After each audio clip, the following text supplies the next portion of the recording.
From the creativity within our minds to the content beyond one platform, there is only one Gamers Feud.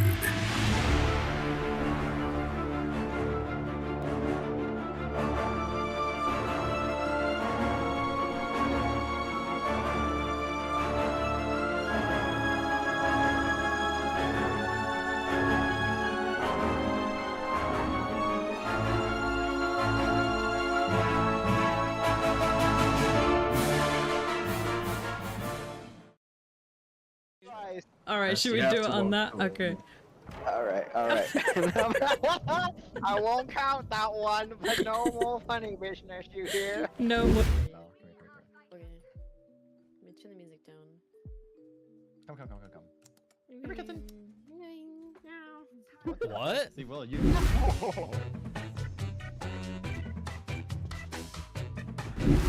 Hey girly, it's your boy Child. I've been having some sleepless nights because I just need to know this one thing.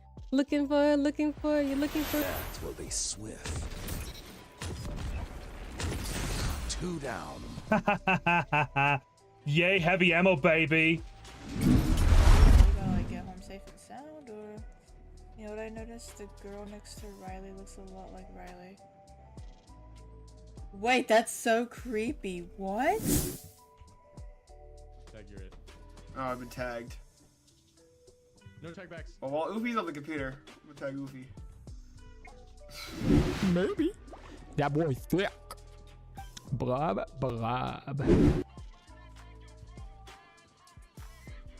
This is cool. Fucking throw him off.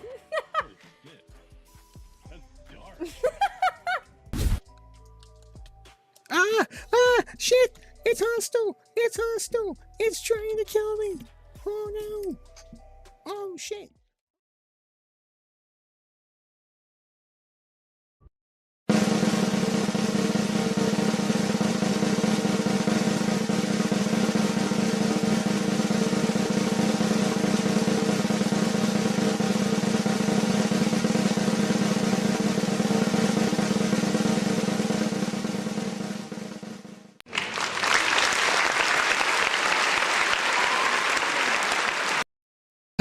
Hello everyone, and welcome to another episode of Gamers Feud. Super happy to be here with everybody, and I'm super happy to be hosting once again.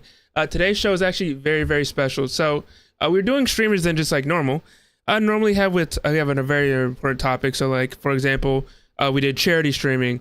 We're going to be talking later on in the year about the fighting game community, things like that. But for today, we're going to actually be talking about the one and only Gamers Feud. So we're going to actually be talking about the show. We're going to be announcing a few things, kind of doing a recap. So that is why the show is called The New Guard, because we had people that were previously here before. We had things that we did before, but now we're kind of changing it up, and we're now focused on the future, making the show better and things like that. With that being said, also, if at any point throughout the show you think of any ideas, anything like that, you can do ! feedback in the chat, and it will drop the Google Docs link or the website link. And you can basically head there, fill out the feedback form, and basically help us improve the show. But we're going to hop on board with all of our creators for today. So let's swap on over to that screen and see how they're doing. Let's pop on the background music.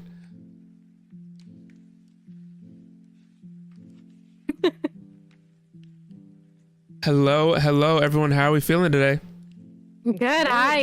I'm existing. Squirtle. Yeah. Still alive. Well, we're super grateful you're all here today. A lot of you, I believe everyone minus one person here has been on the show previously, but we're super grateful to have you all here today. Today, we're kind of going to be talking about just overall Gamers Feud, looking back at how the show used to look, how it used to work, some changes that we've made since then. And then we're also going to be announcing some new changes to the show that we're going to be putting into place for season 5 and beyond, as well as announcing a few big events that we have coming up soon that I believe a few of you are also going to be a part of as well. So super grateful to have you all here today. Hopefully we're able to talk to you all about some really fun just memories from Gamers Feud that you have, or we can help you make some more fun ones today. How's that sound? Sounds I dig awesome. Sounds good to me. Sounds good. Sounds good. Okay. All good to me. Awesome. So let's see. I feel like we should start kind of back at the beginning. So for anyone that doesn't know kind of where Gamers Feud came from, I was basically bored. I'm gonna be so honest with you. I was literally sitting in my room and I was just kind of like, you know what? I've always wanted to like be on a game show, but then I was also like, you know what? Let's just host one instead. So I reached out to my two friends, Jules Renee and Kenda Linda. I was like, hey, do you want to help me start a game show? And they're like, sure. We started together. It kind of, it looked rough at the beginning. I'll be so honest with you. It was like Microsoft Paint level, like overlays. It was really rough. But at the time I was still playing like video games on my own and then also doing the shows as well. So it kind of just like randomly be thrown in there. Eventually it swapped to just being the game shows on here. And then we eventually rebranded fully the Twitch channel to Gamers Feud. So if you know me from when my name was Napo Ellis on Twitch, it has now changed because of that. But basically back in 2022, we started this and unfortunately, Linda and Jules had a lot of other commitments just like to their own content, working, things like that. So we kind of like parted ways on good terms. And then we ended up putting out like a staff forum and bringing in some new people. So we got like Chaos, who you guys actively see, Rex. We brought in like Hollywood, some people that I met through the Luminosity Rising Stars Challenge, things like that. And a lot of the new people we have now. But basically we created Gamers Feud to make it a safe place for anyone to get a chance to participate in a streamer event, to meet some new people, and just overall have a fun time. Just because I know usually if you go and see a game show on Twitch, you got to be like the biggest partner streamer. You have to be like friends with those people. And we wanted to make it so it's open to pretty much anyone. So it doesn't matter if you're a streamer who only has like a hand cam, if you're a VTuber, if you literally stream once a month, once a year, or if you literally never have streamed before, or you kind of want to just get into meeting some new people. So we wanted to make it kind of an open place for everyone. And I'm super grateful that we've been able to do this for about a year. And I want to say you're like 11, no, not 11, bad at math, a year and 10 months now. So in about 2 months, we're going to have our 2-year anniversary of Gamers Feud. But in that time, we have had about 800 different creators compete on game shows, come on talk shows like this, or participate in any of our events. We also have given away $6,500 in total in that time of about 2 years. And give or take, we ran about 108 events or shows. So it's pretty great being able to do this. And I'm grateful for being able to meet people like you and having our team on the back end. But that's kind of just like our spiel of like how it started, and a little bit of information like that. What I'm gonna do now is I'm actually gonna let a few people kind of introduce themselves, let us know first Gamers Feud event or show they were on, kind of like your favorite moment from being on the show, and anything else that you might want to add. So I'm gonna start with Smoothest Mango. Awesome. So first of all, I love the intro. I mean, you said it's, going on 2 years now. I mean, I think most of us can relate to that. Every one of us remembers starting and looking back at that and thinking and cringing and being like, oh, I only had that, or, I didn't have that. Every one of us, maybe has overlays now or emotes. Like the iterative steps that we take along the way are so huge. And I used to show my real face. Is amazing. I used to show my real face. Ew. Yeah, and then you learned that was holding you back, and you adapted, like we all do. My overlays are still made to MS Paint. I mean, MS Paint is getting better. It's even got AI and shit now. So. AI is kind of iffy. I know. I was joking about it being better. I did want to step on or come back to one thing you said, Napo. You said about 800 contestants have competed, and I just wanted to double check that the Bidoof team wasn't included in that, because they didn't really compete. Like, I thought we were lowering the bar a little bit if we said that, but it's, that's not important. About 800 is fine. But for those who don't know me, I gotta throw shade. It's obligatory. Squirrel Squad for life. So this is actually only my second Gamers Feud. I joined the Pokemon trivia just oh wow, almost a month ago now, and I've had the cold ever since, which I'm pretty sure the salty Bidoof crowd gave me. So I'm finally back. And it's good to be back. It was a lot of fun. I've had a ton of fun with this. It really brings people together and gives us opportunities, not only for our own exposure, but to meet and network with a lot of people that you never would have met otherwise, because discoverability on Twitch, there's just so many people out there, and I really like being able to come together with like-minded folks and do this. It's a lot of fun. So I really appreciate it. And I'll leave it off there. Hey, I'm gonna go to It's Brenna Rose. It's kind of hard to follow that because, Mango said everything so perfectly. My first show was a trivia Fortnite, I think it was. I don't know, I've been on so many because I have so much fun each time that I just want to come back. But, he said it so perfectly. My favorite part is, just meeting so many people and getting to meet their amazing communities that they've created and just all the people that have come together and just have fun each week. And it's just been a really great experience, and it's almost like an addiction at this point. I'm just like, I want to come back and I want to have more fun and meet more people and all that fun stuff. So yeah, I'll keep it short and sweet. Riley Page. Yeah, I mean, I would definitely, piggybacking off of them. My favorite thing about these shows is just getting to meet so many cool people, because I feel like it's honestly just kind of hard. Kind of what Mango said. It's a little bit difficult to go out and meet other Twitch streamers with the discoverability on the platform and everything. But I found Gamers Feud through. It was through a friend who brought up that they were nominated for an award with Gamers Feud. And I was like, this seems really cool. This looks like an opportunity to network with others. So I kind of did my research, and I believe my first show was a Streamer's Den, and I don't even know when that was, but ever since then I've been March on 29th. shows periodically whenever I can. March 29th. Well, March 29th, 2023. So about basically a year ago. Oh yeah, it has been almost a year. Wow, it doesn't feel like it. But yep, and then I've been kind of coming on ever since. I believe in total you've now been on, not counting like Tournament of Champions, I think you've been on 13 different events. Yeah, you're kind of up there. I think the most anyone's been on was Untamed Cupcake last season. I think minus like 3 shows, she was on every single one. Yeah, in total she was on 21 shows last season. And we do like 48, so she was literally on half of them. But yeah. Mao, what about you? This is actually my first Gamers Feud show. I actually just found out about Gamers Feud like 2 weeks ago, maybe. Someone that I know was on one of the shows, and hearing you guys talk about it and everything that you've been getting out of it and how passionate everyone seems about this, I'm excited to meet you guys, and I'm excited to make some memories here. Thank you so much. Also, I'm just gonna start picking on people if nobody volunteers. I want you to know that. Sleepy. You're gonna pick on me? Oh my gosh. We bully you. Oh my gosh. Well, I did my first Gamers Feud show, I believe just like a couple weeks ago. It was the Genshin Impact Honkai Star Rail show, and that was wild.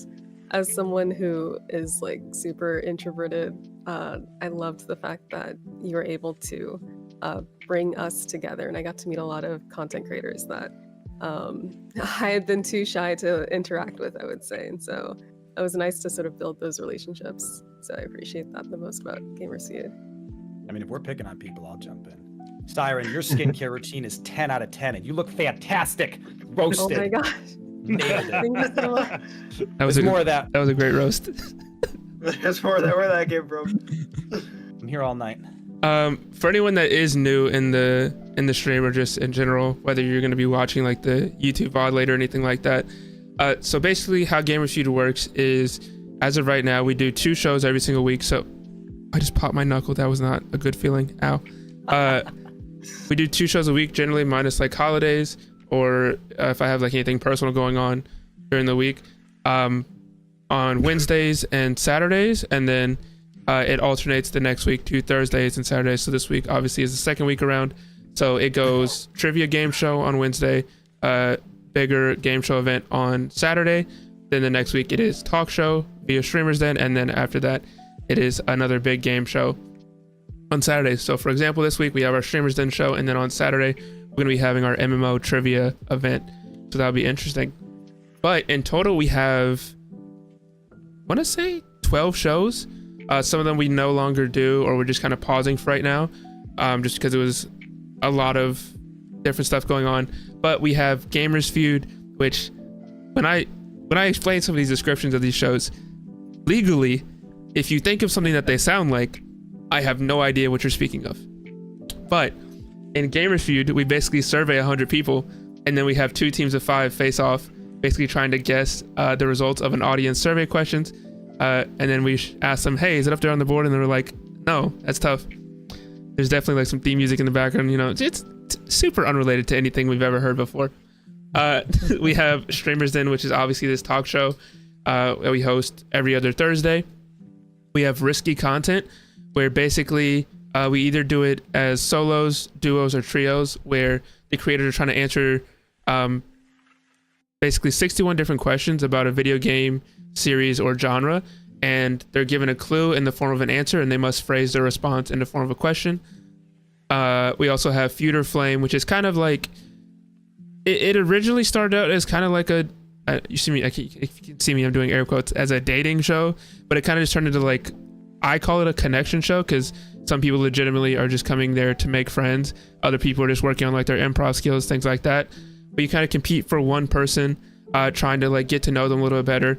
And your goal is either to try to get to know them, which is Flame, or trick them into thinking that you're actually there to get to know them, which is a Feud.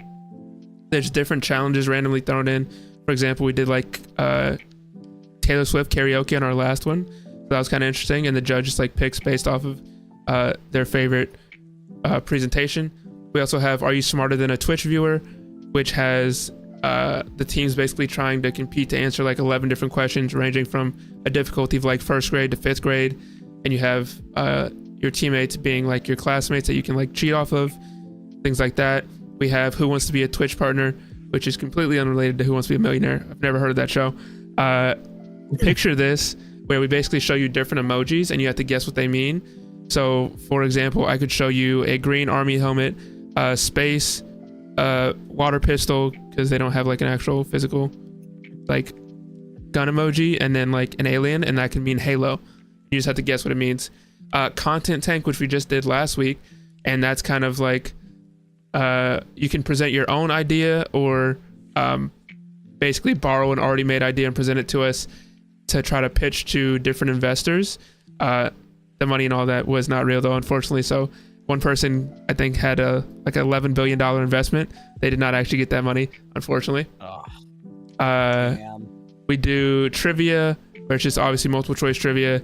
We do Circle of Luck, where we spin a random wheel and you have to guess letters based on the values off the wheel. And then we have, I said on there twice.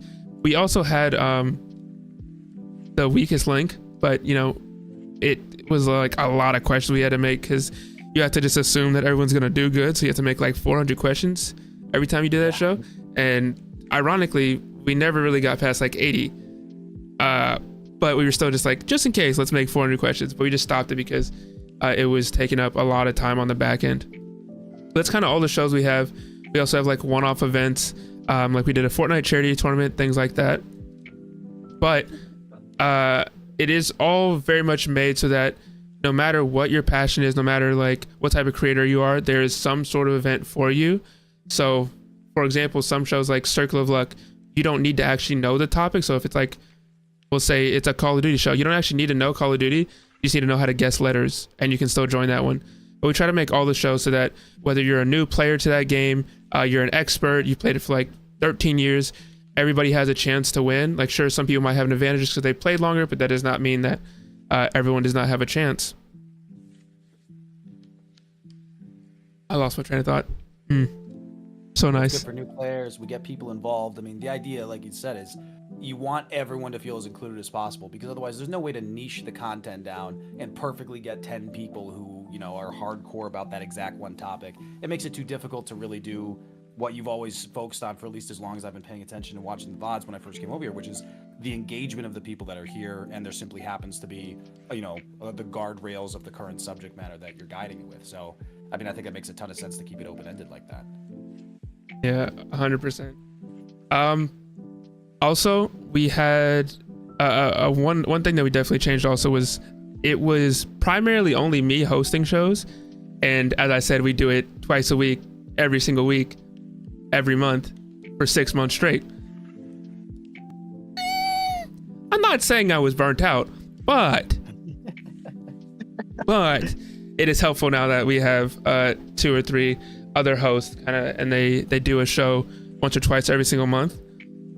But right now, how our format works is we have a 6-month long season. You can come on and compete on a game show, and if at any point you happen to win, you'll move on to our Tournament of Champions. That is the event where we usually give away our prize pool, our bigger prize pool for the event. So it has everyone that's won a game show throughout the entire season, or if we had additional spots open, we'll do like open invites to people, and you'll basically come on and compete. For some of the people that have competed in the Tournament of Champions, I kind of want your thoughts on it, because I know we had an older format that was a little bit more stressful, and now we have our newer format, which we'll talk about. But I believe Hunter, Brenna, God of Knockers, and Riley have all competed in the Tournament of Champions. Yep. I kind of want. Oh wait, yeah, you. Oh, I'm smart. I forgot you weren't good enough. Whoops. Well, no, she just joined this season. She just been on a bunch of shows this season, so it felt like she's been here longer. So her first one will actually be this time around. It's like, man, it feels like it's been forever I've been dealing with you. No. But yeah, we'll start with God of That's how Knockers. it feels about me. Nah, SSK, you're great. I love all you guys. We love you too, Napo. Well, when I went on Tournament of Champions, I thought, yes, this is amazing, because it's my very first tournament that I've ever actually been in, like ever. I've watched tournaments, I've seen other people in tournaments, so it was new and amazing for me. It was incredibly fun. I like the fact that I could stream and have my peoples watching me compete. It was nice competing with people who do not talk trash on through the cams and stuff and aren't toxic. It was very refreshing. It was just fantastic. And I really hope, well, it's not hope because I'm gonna be there. But the second time around, I'm hoping to have even more fun. Well, that could be. Hold on. Nako's saying, you know, people aren't trash talking. Napo, I literally won an award for best trash talk last time I was here. Where do I fall on this? I'm talking about the games I was playing. Like I mean, Fortnite and such. Yeah, like in the games, you couldn't really talk trash because you kind of just like, if you died, you're just like, damn. You just gotta spectate now. Fuck. Yeah. And we did used to actually have it set up where everyone was in the same VC at the same time, so like you could talk to each other. But some people like to ruin things for everybody else, and you say things that's not supposed to be said while 60 other people are alive, and then we're like, well, time to take that rule away. So unfortunately, we do not have an open VC anymore, except for like our final game. Because later on in the Tournament of Champions, it has a smaller group of people, so it's all one lobby of people. Like it's like 12 people, so we're gonna let like those 12 people talk, and we just have moderators in there. But yeah, Hunter, what about you? I mean, I last time I was on, I enjoyed it. Same as God of Knockers, I had never been in a tournament up to that point. And I liked talking to the people out or in my room for the trivia Tournament of Champions, which is the one I did last year. And then this season I'm supposed to be doing the gaming one. We'll see if that changes. But I'm looking forward to it this year. With the season. Yeah. And then Riley. Yeah. So for Tournament of Champions, or like to the chat or anyone who doesn't know, there are like 2 different kinds of the tournaments you can participate in. There's gaming and trivia. I did the trivia one just because I'm a big trivia fan. And I remember I studied up and I went to the tournament. I did so poorly. But I remember I kept getting brought back because there were, I believe, if I'm correct, if this is the correct event that I'm thinking of, there were different polls and things that you could do to bring people back. So I got brought back, I think, at least twice, and then I would just get bumped out again. Yeah, we did. But it was so much fun, and I loved it. We did Twitch polls basically, so we usually were eliminating like the bottom like 10 people. So we would put everybody's name into a Twitch poll, and like whoever got the most votes would be saved. So like some people kept being brought back. We had one person who, like, she looked dead at the camera and was like, I don't know the next like 3 topics, do not bring me back. And then they proceeded to bring her back, and then she kept losing and they kept bringing her back. And then finally we got down to where it was like, you had to be top 5, otherwise you wouldn't move on and you just wouldn't get brought back. And then she finally got out and she's like, thank goodness.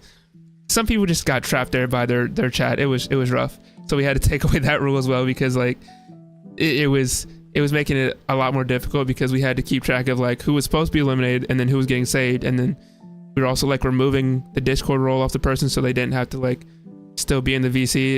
It was a whole debacle. But we kind of learned and we changed it up a little bit.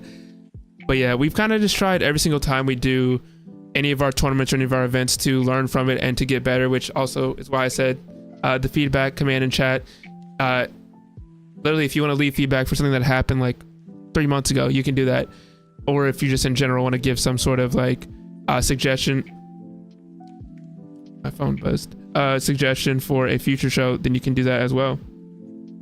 Yeah, and but just to jump on that for a moment, because I know everyone thinks feedback and they're like, oh, my feedback doesn't matter, or someone else is going to do it. How many times, like all of us are streamers, how many times have we been on mute and nobody said anything and we spent like 5 minutes not talking? Like the feedback on matters. mute or on my break screen. Yeah, or on mute, on wrong screen. With music like, broken or game audio broken. Tell us. Exactly. Please. And this may seem, more ephemeral. This may seem less, direct, more, sideways, but it's the same thing. It's like, if you're like, oh, well, I love this game, but I would love this change or this, like 90% of them are going to be infeasible, or there'll be reasons, not to do it, but the feedback is still really, really valuable. So, so I really encourage people to give that feedback, because it's just so valuable. The 2 minutes it takes you to do it, it means a lot more to, the staff and Napa whenever we're putting this together, to just have that information to help them. Yeah, one time I was on my just chatting screen for 30 minutes. Yep. I've put that up to an hour. We've all done that. I have a clip of like 15 seconds of me going, this is the coolest thing I've ever seen. It's literally just my face while I'm having an awesome boss battle. And I'm just I look like the biggest asshole in the world. I actually did that myself. I was playing the game for 5 solid minutes, and everyone was like dead silent. And then one of my mods pops up and says, "Oh, we can't see the game." Like, it's worse when no one says anything. It's like they just let it happen. They're just like, "You'll figure it out eventually." It's like, no, assist me here. What do you mean? We're not streamers because we're smart, okay? Yeah. At a certain point, though, I empathize a little bit, because at a certain point, watching 6 trash pandas rummage around in a dumpster fire is more fun than telling them how to fix it. So I get it. The reason I figured out I was on my just chatting screen for 30 minutes because somebody used their first time chat to say I was. Those ones always feel good. And then they left. It's like, yeah, just here to let you know, you're on the wrong screen. See you later. They're just there to support, just vibing in the shadows. Wear capes or stick around. It happens. Just like Batman's parents, you gotta leave eventually. Damn, I don't think they made that choice. Potato, It's just like Uncle Ben. If you've seen the Teen Titans Go movie, the Teen Titans made that choice for them. They killed Batman's parents? Yep, exactly. 100%. The plot line is they go back and they save their heroes' parents to make life better for them. And of course they come back and there's no heroes and the world is destroyed. So they have to go back and they straight up pick up Bruce Wayne's parents and toss them back into the alley. Yeah, I remember that. It was so interesting. It was, I don't know, whoever thought of that, you need a raise, but also you might need therapy just a little bit. Right. It was so dark. Also, a terrible show. Whoa, don't insult Teen Titans Go. It was a great show. That was a terrible show. No. OG Teen Titans for the win. I understand why people compare it disfavorably to OG Teen Titans. I really do. But in its own right, it was like Archer for children, and it did a really good job of that. Also, Archer the for original Children is a songs. scathing indictment of kids' access to television. The original That's a songs are also horrible really good. tagline. For It is, but it was also amazing to watch as not a child. fair. Sorry, let me get us back on track. Sorry, but Yeah, so the point is feedback is good. feedback is good. Yes. But basically, so I know a lot of people were talking about the tournament champions. How that works, obviously, like we said, you win a game show, you move on to it. Originally, it was not two separate events. Currently, how it's set up is we have a gaming event 1 week, that is the last Saturday of March, and then the week after that, on the first Saturday of April, is our trivia event. It was originally not like that. How we started out with was we had 2 days of gaming, so it was Saturday and Sunday. So you had to play through basically 6 different games in total. It was like 3 matches in each. The first Tournament of Champions, we had Fortnite, Fall Guys, and Crab Game for day 1. And then day 2, it was Halo Infinite, Among Us, and Valorant. When I tell you some of these games traumatized us, bro, for some reason, Halo Infinite that weekend decided it wanted to be the one weekend it was down. So it was only certain people could host the lobby, but it wasn't like a set thing. It wasn't like, oh, only SSK can host it. It was for this match only, it worked for SSK, but it works for no one else. Then the next match, it works for somebody else entirely different. But then also people would load into a lobby and then like 3 people would get kicked out. And it was like 4 different lobbies of 8 people that we had to get everyone into. So it was very stressful for us. So we kind of like took out Halo. We were just like, you know what? We're just not going to bother with you anymore. Okay, your game's kind of broken. It also was like 60 gigabytes in size. But after that, we had Among Us and then Valorant. So we had like custom Among Us scoring, just based on like if you were the imposter or the crewmate. And then we finished out with Valorant, which that being our final 10 people. Valorant, we also had issues because even though people had like 2 months pre-warning that, hey, you need to install these games and make sure you play the tutorials, etc., people never installed Valorant, or they didn't play through the tutorial, which if anybody has played Valorant before, you know that you have to go through the entire tutorial. You have to install like Vanguard and restart your computer. So that adds in like an additional 30 minutes.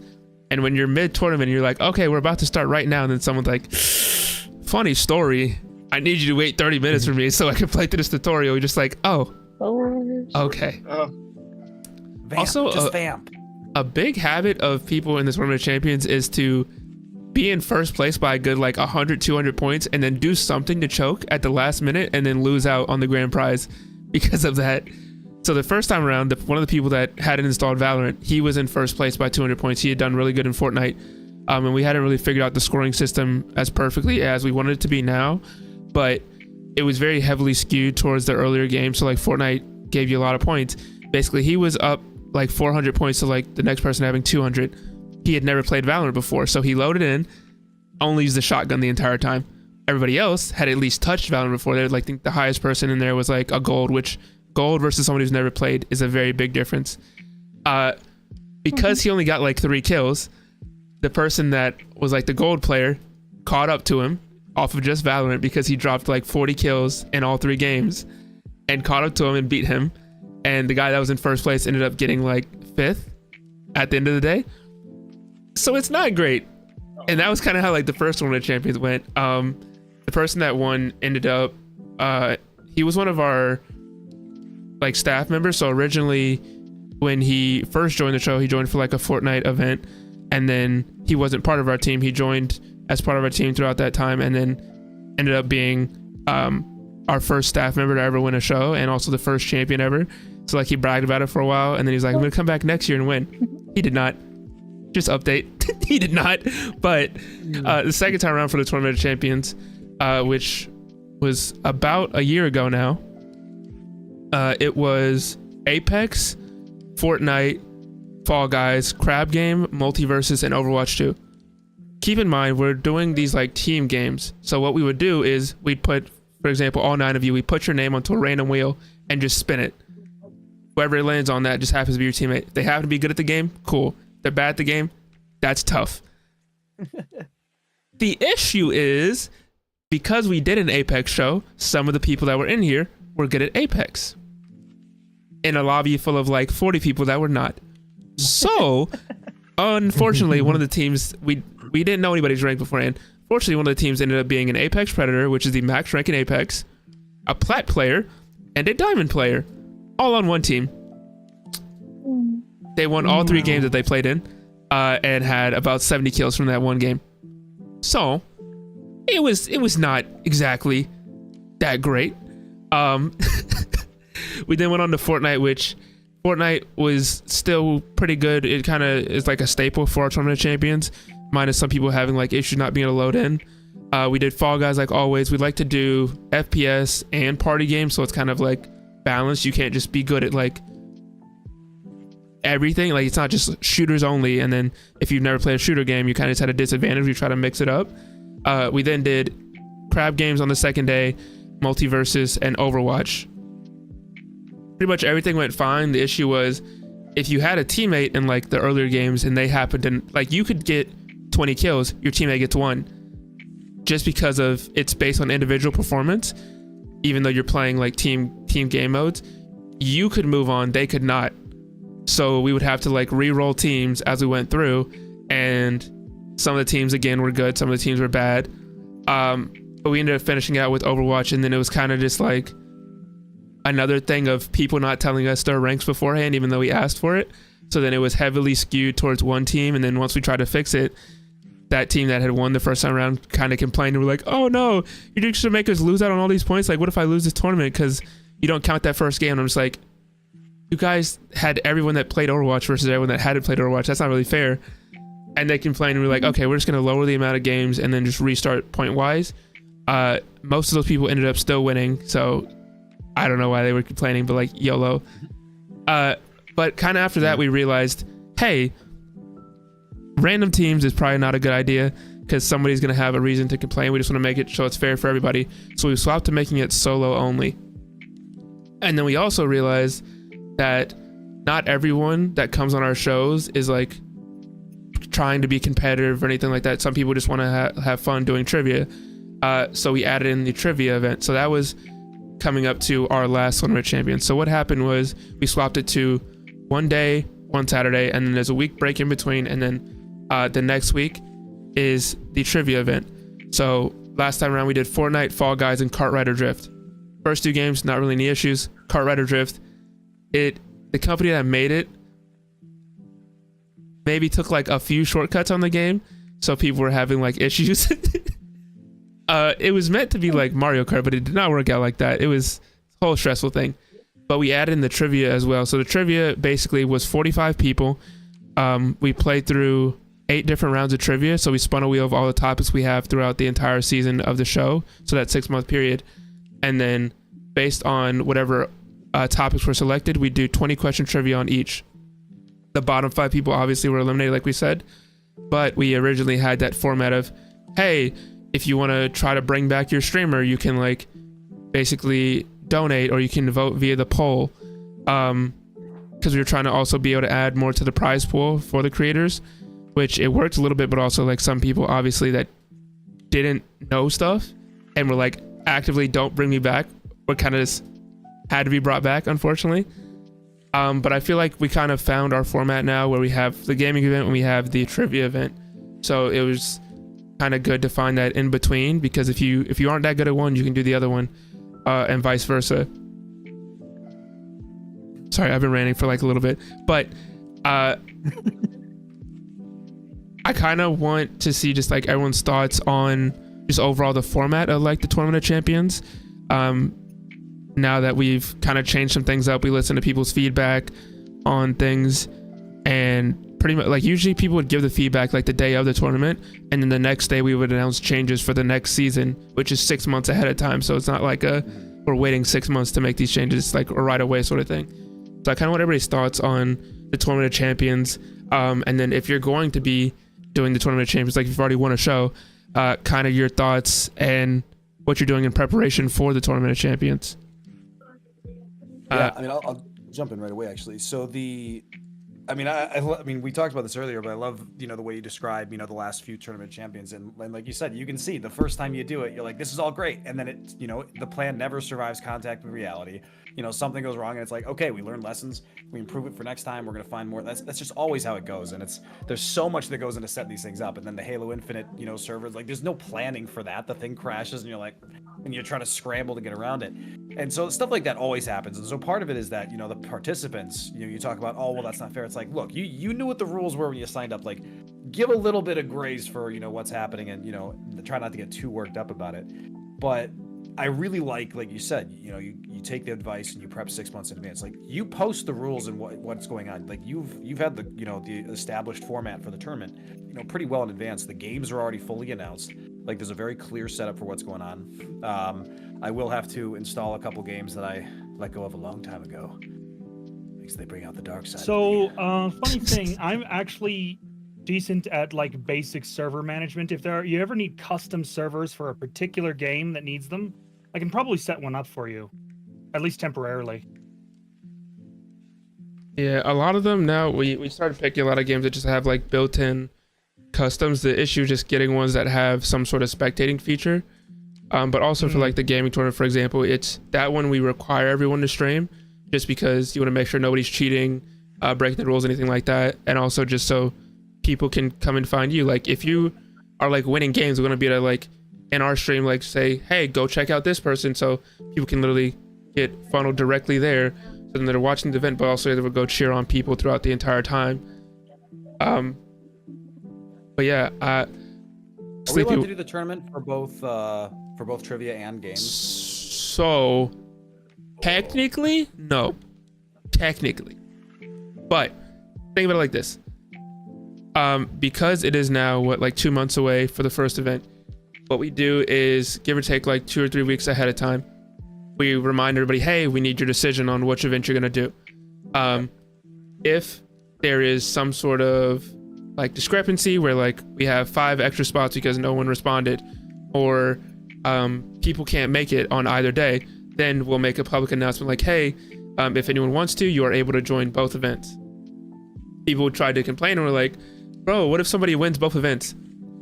Chances of that are extremely unlikely. Like, I've played your trivia game. The chances of anyone intentionally winning that are not high.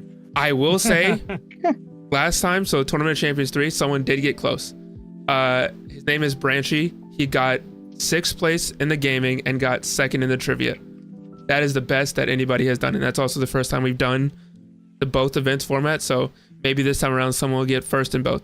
But it's extremely hard to do that because you have to make it through, give or take, 8 topics you might not know in trivia, or maybe you only know 1 topic and you have to get to that topic. And in the gaming, some people go in there winging it, do not practice at all beforehand. They're just like, you know what, day of, that'll be the first time I actually play the game besides the tutorial, and I'm just gonna say YOLO.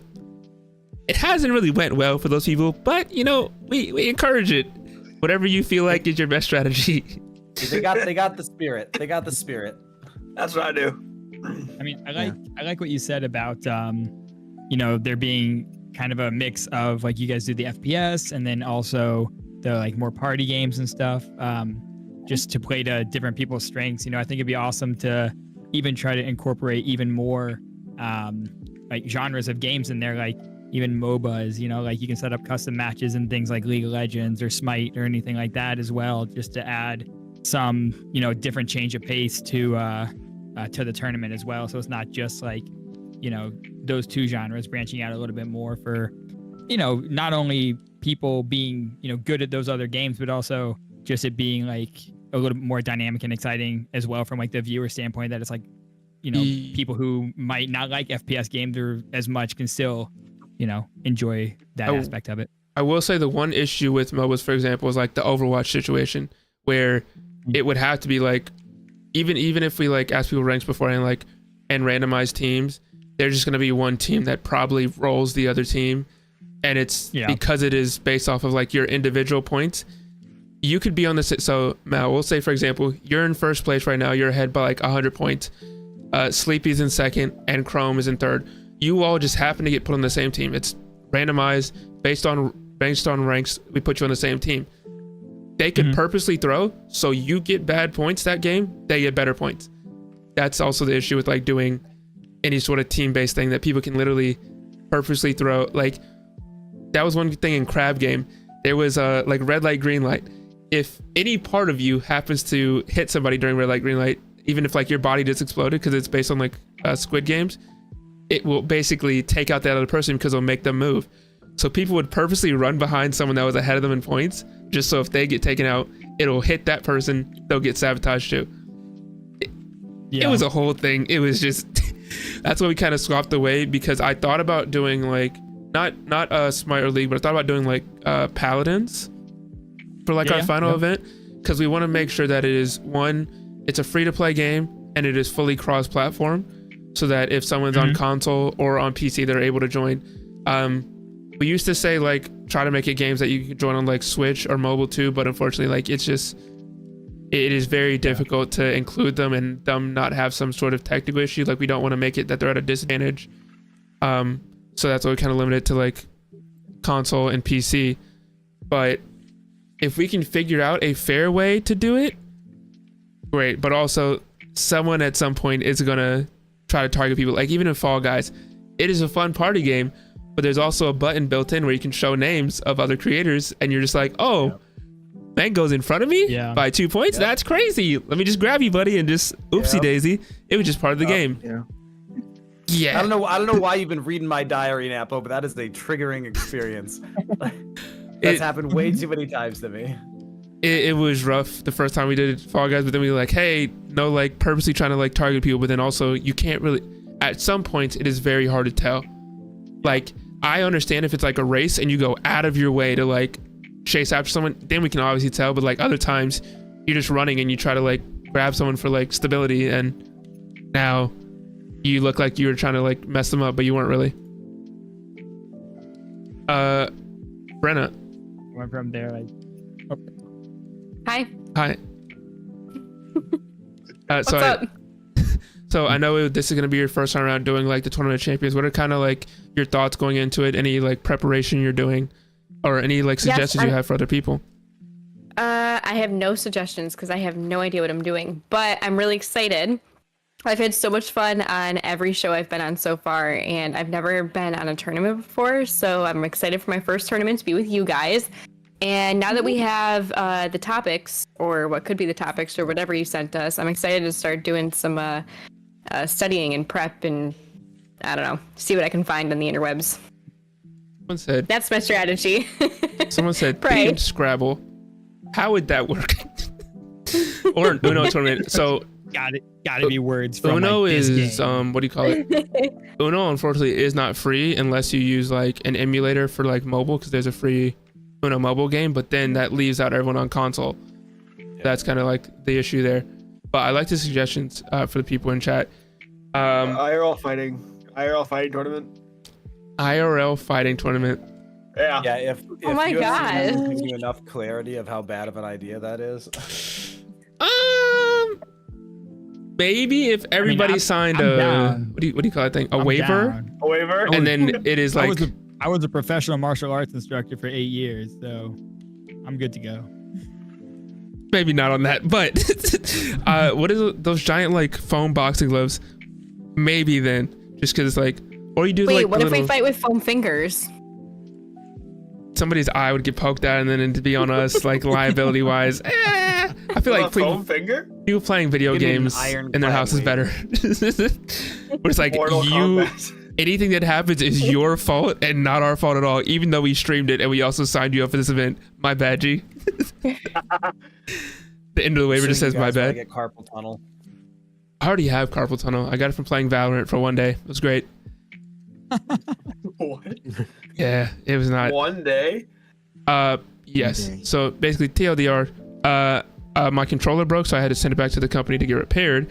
So I was like, okay, let me just try Valorant, because it's like a keyboard and mouse only game, while it's getting repaired for like that week.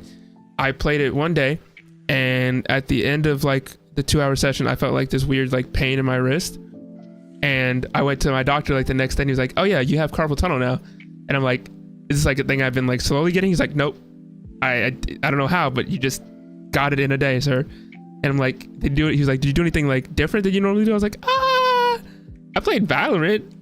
It was like it was literally the most I've ever had my like wrist angled like that, just from like typing or using my mouse, and it just messed it up. So I permanently have carpal tunnel now. So fun times. Ergonomic keyboards for the win. That's that too. I feel like it's just you gotta for the win. Try to make sure you have like the best equipment and best situations just in general, so that you do not get injured. But yeah, I know a lot of times I will say whenever we're doing like these tournaments and things, it can get very competitive. People get weird when it comes to money, and it can get kind of sweaty. So please make sure you guys are using Clutch One and using code Feud in the checkout whenever you guys are doing that, because it will help your hands if you are sweating, whether you're going to do weightlifting, playing video games, doing trivia. And also for those of you that are going to TwitchCon potentially later this year, they have now made deodorant for gamers. So if you guys want to go check that out, it does last for a long time. I believe it's 24 hours without any smell, so that's pretty cool. Gamer deodorant, let's go. That transition though. Thank you. That segue was so smooth. I'm surprised he didn't get a community guidelines violation.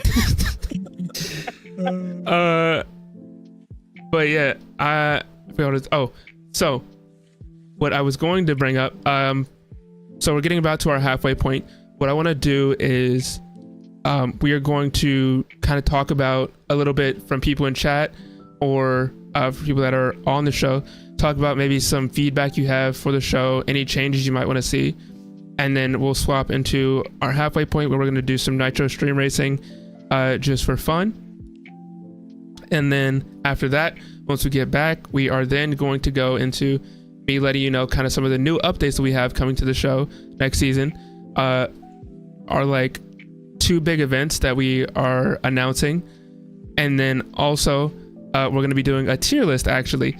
So we're going to be ranking all the Gamers Feud shows and a few different like big events that we had or moments, and also just kind of reviewing back some clips. We have some interesting ones. Some of you are actually in some of these clips as well, so it'll be fun to see. They're all very much out of context moments, so that'll be fun as well. But before we get to that, I'd love to hear just kind of everyone's feedback on the show. Anything you might want to see potentially changed. Anyone in the chat, you can drop the comment in the chat or fill out the feedback form. But I'll kind of just go down the list. So I'll start with Chrome and work my way all the way down to Sleepy. So Chrome, just kind of based on your time being on the show, seeing it, things like that, is there anything you would kind of add to the show to make it better? Any like constructive criticism you have to just improve the experience overall for everyone? Yes, so I have one piece of, pardon me, constructive criticism to give you. Just because I was here during the Streamers Den for the New Year's, like just before the New Year's, and we were talking about what we're looking forward to and how the year went for us and what we can expect from Gamers Feud and Twitch. And I just thought that instead of focusing too much on, you know, what we could change, maybe we could talk about our achievements as well, because I thought maybe he would ask us about what we've achieved in this past year and our favorite moments with our community maybe. So that was just a little piece that I thought maybe I could give you some advice about. That's a great piece. It's always important to celebrate milestones. Yeah, I agree. And most of us don't do that enough. Exactly. Most of us finish stream or whatever, and we're like, that could have been better. And like, yeah, we're too hard on ourselves. Like, it's too much. Even me, I'm like a perfectionist, and it's too much. no, I don't believe that for a second. I am streaming like, damn, that fucking sucked. Every single time I stream. But Napa, going back to, off Calypso's comment and all the way back to the beginning, you talked about, the 800 different, creators. I mean, there's a lot of awesome stuff. I mean, even just putting that at year 1, year 2, and seeing how much it's grown to where it is now. Like, I mean, you go live and instantly there's, chat is really active. There's a ton of people going on. There's communities coming together. Like, I mean, like we talked about at the beginning, like that's a growth thing. There's a lot of awesome achievements along the way. And a lot of them you've talked about here. To be able to like throw them into an infographic and really just appreciate them would be awesome. Yeah, we tried to I think we did it for the beginning of the season where we kind of did like stuff that's changed from originally to now, and also just like kind of like a patch note sort of thing for each season, just so people can see like, okay, this new thing is happening now. Because for example, streamers didn't used to be on Wednesday. It would be, instead of like Wednesday, Thursday for like the opposite weeks, it was Wednesday. It was every other Wednesday. But then we changed it, and then some people literally didn't know, so we ended up making like a patch notes thing saying like, hey, these new changes are coming to the show, as well as we also announced it on that like specific show that we had like that week as well. We try to make it like as transparent as possible. We'll put like announcements in Discord for new things. Any like changes to the tournament, we also announced that as well in our announcement channel, so we kind of make it as obvious as possible. If someone doesn't see it right away, they'll see it eventually. But yeah, thank you so much for the suggestion, just both of you. God and Knockers, what about you? Well, the way I roll is if it ain't broke, don't fix it. I think that what we've seen so far is absolutely amazing and very impressive. Like, the production quality alone is like, damn, they know what they're doing. I suck. I need to storyboard this whole thing of what I'm doing. I gotta start over. Oh my god. And take notes. I've just enjoyed just about everything on here. Even events that I don't really participate in, it's really good. So, you know, I just love what you're doing, and I can't wait to see more. Well, thank you so much. Brenna, what about you? I'd have to totally agree with Knock. Honestly, like I seriously have enjoyed everything so far, and I think everything from you do a great job, the other hosts, the mod crew, everybody in the staff and crew does an amazing job. The only thing that I would say that I'd want to see in future seasons is maybe like new games, or maybe something for like new streamers or new gamers that like wouldn't know enough to do a trivia show or have like the confidence of like, yeah, I could compete on that and do well. Like maybe something for like new people to like, I don't know, maybe trivia for the newbies. I don't know. Are you smarter than a noob? But but that's the only thing that I can think of is just like maybe something for people that are just starting out, so they can also like be invited to this community, because it really is awesome and it's a great experience. I've enjoyed every part of it so far. That was kind of why we oh sorry, I just want to say really quick, that is kind of why we added the like Circle of Luck show, for example, because literally anyone can come on that. You can literally, as long as you're able to guess letters and you know the alphabet, you're able to participate in that, because it's literally just picking random letters off the board.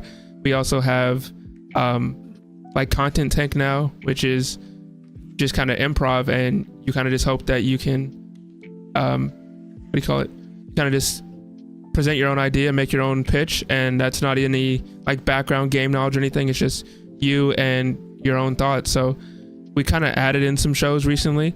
We also potentially may have other ones we're announcing later on today. I have no idea yet, but yeah. Also, someone started talking and then I interrupted them by accident. No. I wanted to make sure you were finished before I jump back in on the trivia piece. So I've only done, so obviously grain of salt, I've only done the Are You Smarter Than a Twitch viewer. And one of the things we encountered is, so the theme when we did it was Pokemon, which is extraordinarily open-ended, which isn't a bad thing because it opens a world of like all of these awesome questions. But one of the things we bumped into is we had a pretty decent number of people, and the stream went pretty long. And I think it's because we were cycling through 4 teams, 5 people on a team. But one of the things that meant happening is we didn't get through, I don't think we got through like half the questions, because people, including the Squirtle squad, like no shade thrown at all here, wouldn't get past like the first 2 questions, just because whether it was an easy question or a hard question, if it just ended up being outside your scope, you weren't going to get it. And I would have loved to see, because I loved the questions, like, and I want like more of the question content. I would have loved to see more buffer of like kind of idiot protection, to be like, hey, you get to get 3 wrong guesses before you're out, just so we can get through more questions, take some of the burden off it, and because like you said, like you used to do the weakest link, you were doing all of these questions and nobody was getting to them, but you had to do the work. And so like almost just to make sure we get to the questions, because it's so much fun for the viewers. I know all the group I brought loved the questions. They were having a great time, in my Discord chatting about whether they knew the answer or not. So I would love to see protections in place to while keeping the competition even, making sure we were getting through the questions, because that was the part everyone was so excited about. Yeah, we have tried one, like making the questions just slightly easier. A lot of times, some of like even like the harder questions, it's not even that they're harder, it's just we just word them to sound weird so like people think about it more. But it's still like a simple question. Like the question might literally just be like, oh, what is like the name of Ash's main Pokemon? And then we'll just word it to sound slightly more difficult so then people overthink and then they just get it wrong even though it was a simple answer. So potentially like adding in just easier questions.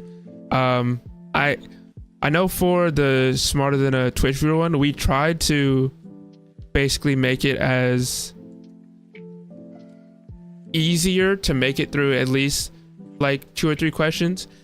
And then sometimes people literally after the fact would be like, oh wait, I knew that. And they just like, some people I remember got questions wrong recently because they like trusted their teammate.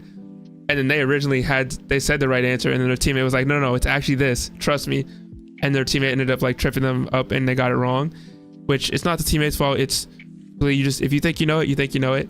But yeah, definitely trying to make it just more equal for everyone to have a chance or to get through more questions is definitely fun. I know that's why we have shows like Gamers Feud or Trivia, just because it's not a you get it wrong, you're out. It's a you get it wrong, get the next one right, so on.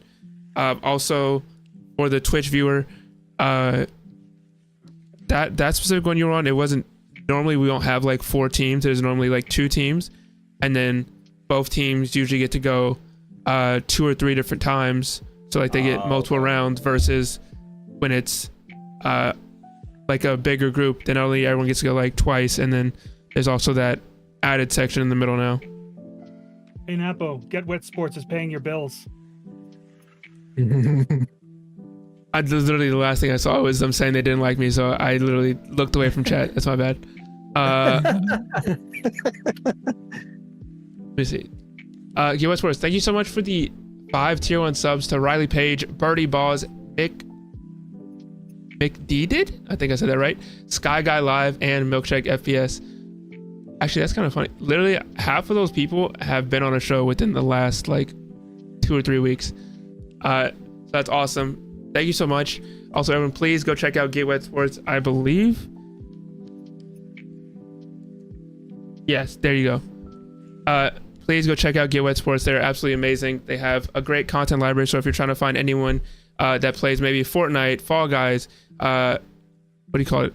Kart Rider Drift, Halo, any game, you can find them on the website. You can show them just kind of overall a better place to find creators. So a lot of times we used to reach out through their website to try to find people. So it's really awesome having them in there. Also, Janine as well, thank you so much for the raid. It's a pantsuit raid. I've never understood, is that a bandana or is that a pair of underwear? No. It's a pair of underwear, dude. It's the panties. Yeah. Fair enough. No, it's definitely a Speedo.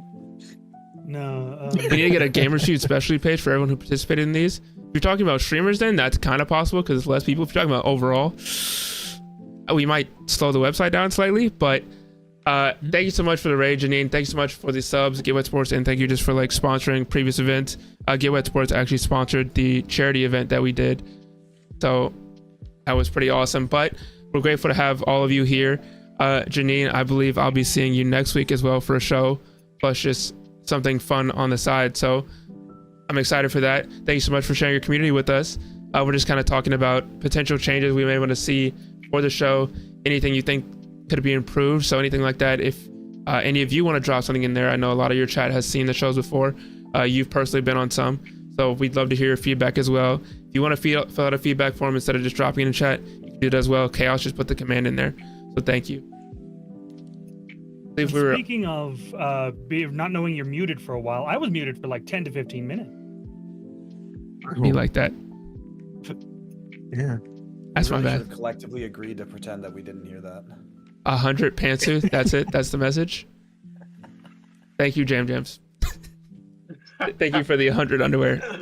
Do I want to ask what pantsu is? Is that a cutesy typo that became a thing? Like It's basically a Japanese pronunciation of pants or underwear. Yeah. Great. Pantsu. Also, Brenna, thank you so much for the 100 bits. We discovered Napo. He was hosting Twitch chats in retirement communities and confusing old people. The come up is amazing. Savage. I feel like if I met you there, were you one of the old people in the retirement community? Get Wet Sports was busy revitalizing the slip and slide among octogenarians. No, they worked there. Fair enough. We'll go to Mal next. Yeah. So again, like I said, this is my first kind of like interaction with Gamers Feud. I watched some of the Hoyoverse trivia show before, but just from the side of like coming on and just getting everything set up with this, I just want to say I really appreciate how like thorough the rules and everything were, and how easy it was to get everything set up, and how well you had everything laid out as far as making it. Like I got off work at I don't know, like an hour before, basically like right at the time that the setup was, and I was able to get everything like set up and ready in 2 minutes or something before the tech check. So that was really awesome, and I appreciate that.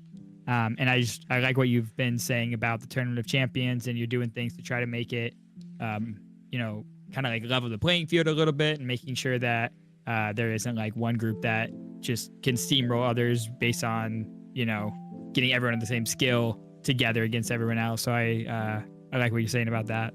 So yeah, everything so far is sounds awesome. Yeah, I do know the Hoyoverse one, it went a little bit longer than we expected. Because it's always, we kind of put the assumption in that like people are probably going to do better than we expect, just like question wise, but also that they also might not. So we have like a set range usually for like that specific show, and then people were just making it a lot farther than like we thought they would. But I do know, I believe that is one of the shows we're like lowering the amount of people for it, just so that it's easier on everyone and runs a little bit faster. Yeah. I am excited to have you on some more shows. Believe you'll be on this one on Saturday, so you'll be on the MMO trivia, and potentially maybe you'll win that show, be one of the like top 6 people, move on to the Tournament of Champions, and come on some other game shows as well. Yeah, I'd love to. 100%. But when we're talking about winning, we also got to talk about losing, and someone who is well known for losing game shows, M. Hunter, how you doing? Ooh. I kind of want to just get some of your thoughts on what maybe we could do to make the game show better, or if there isn't anything in your opinion, maybe just like a suggestion of like, oh, this might be fun to add in, things like that. Stop rigging the Nitro Stream Racers for yourself. I barely win. Okay, just drive faster, man. I can't. That's the issue.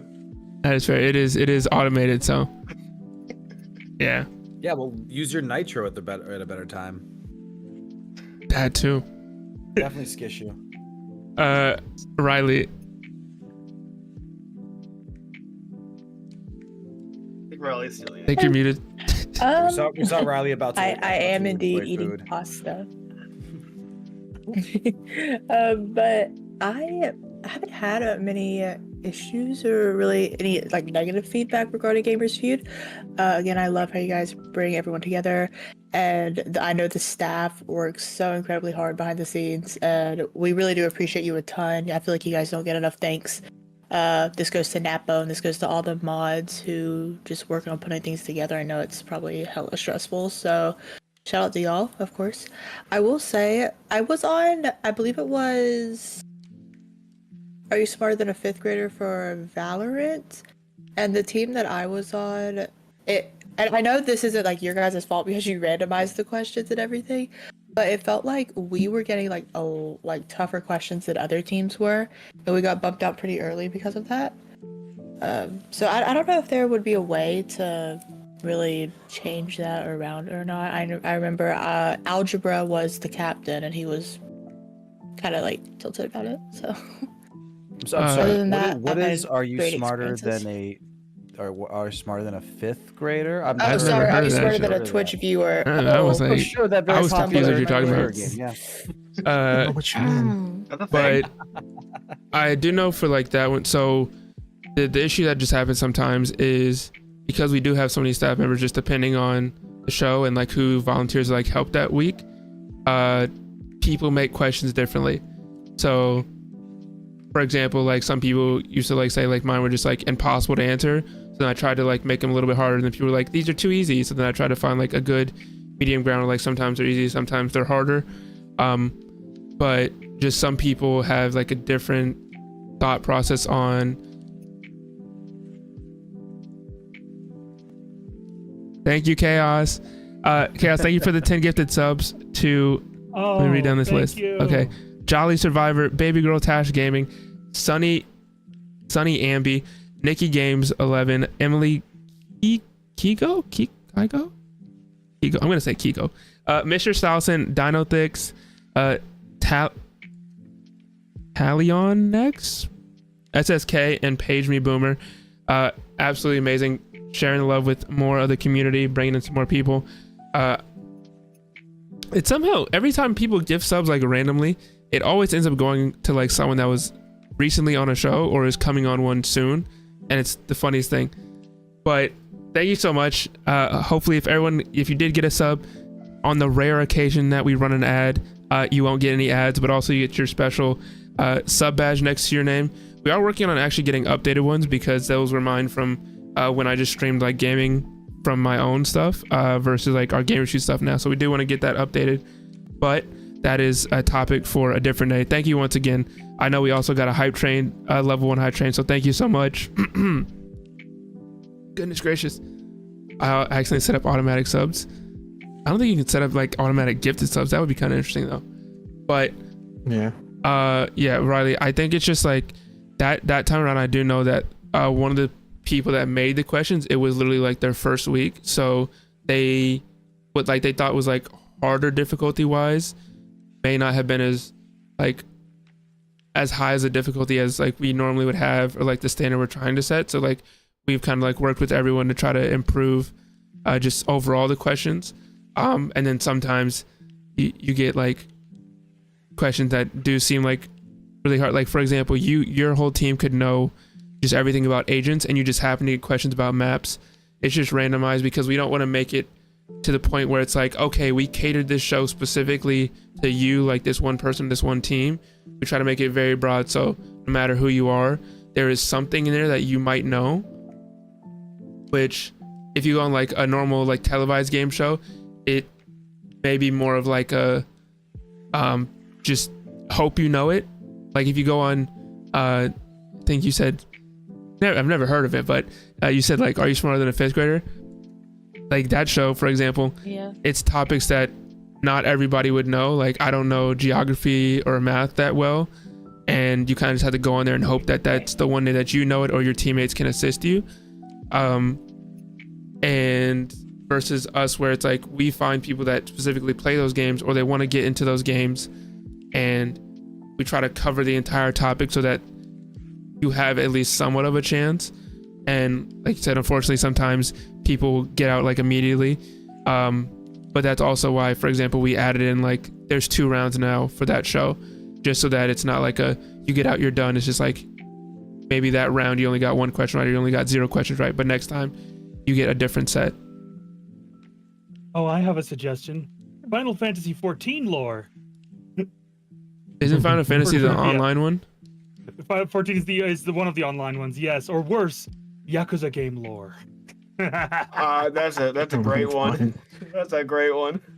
Are we allowed to veto suggestions as well? Just crowdsourcing here. No, I'm vetoing my own suggestion there. No one, not even me. I love those games.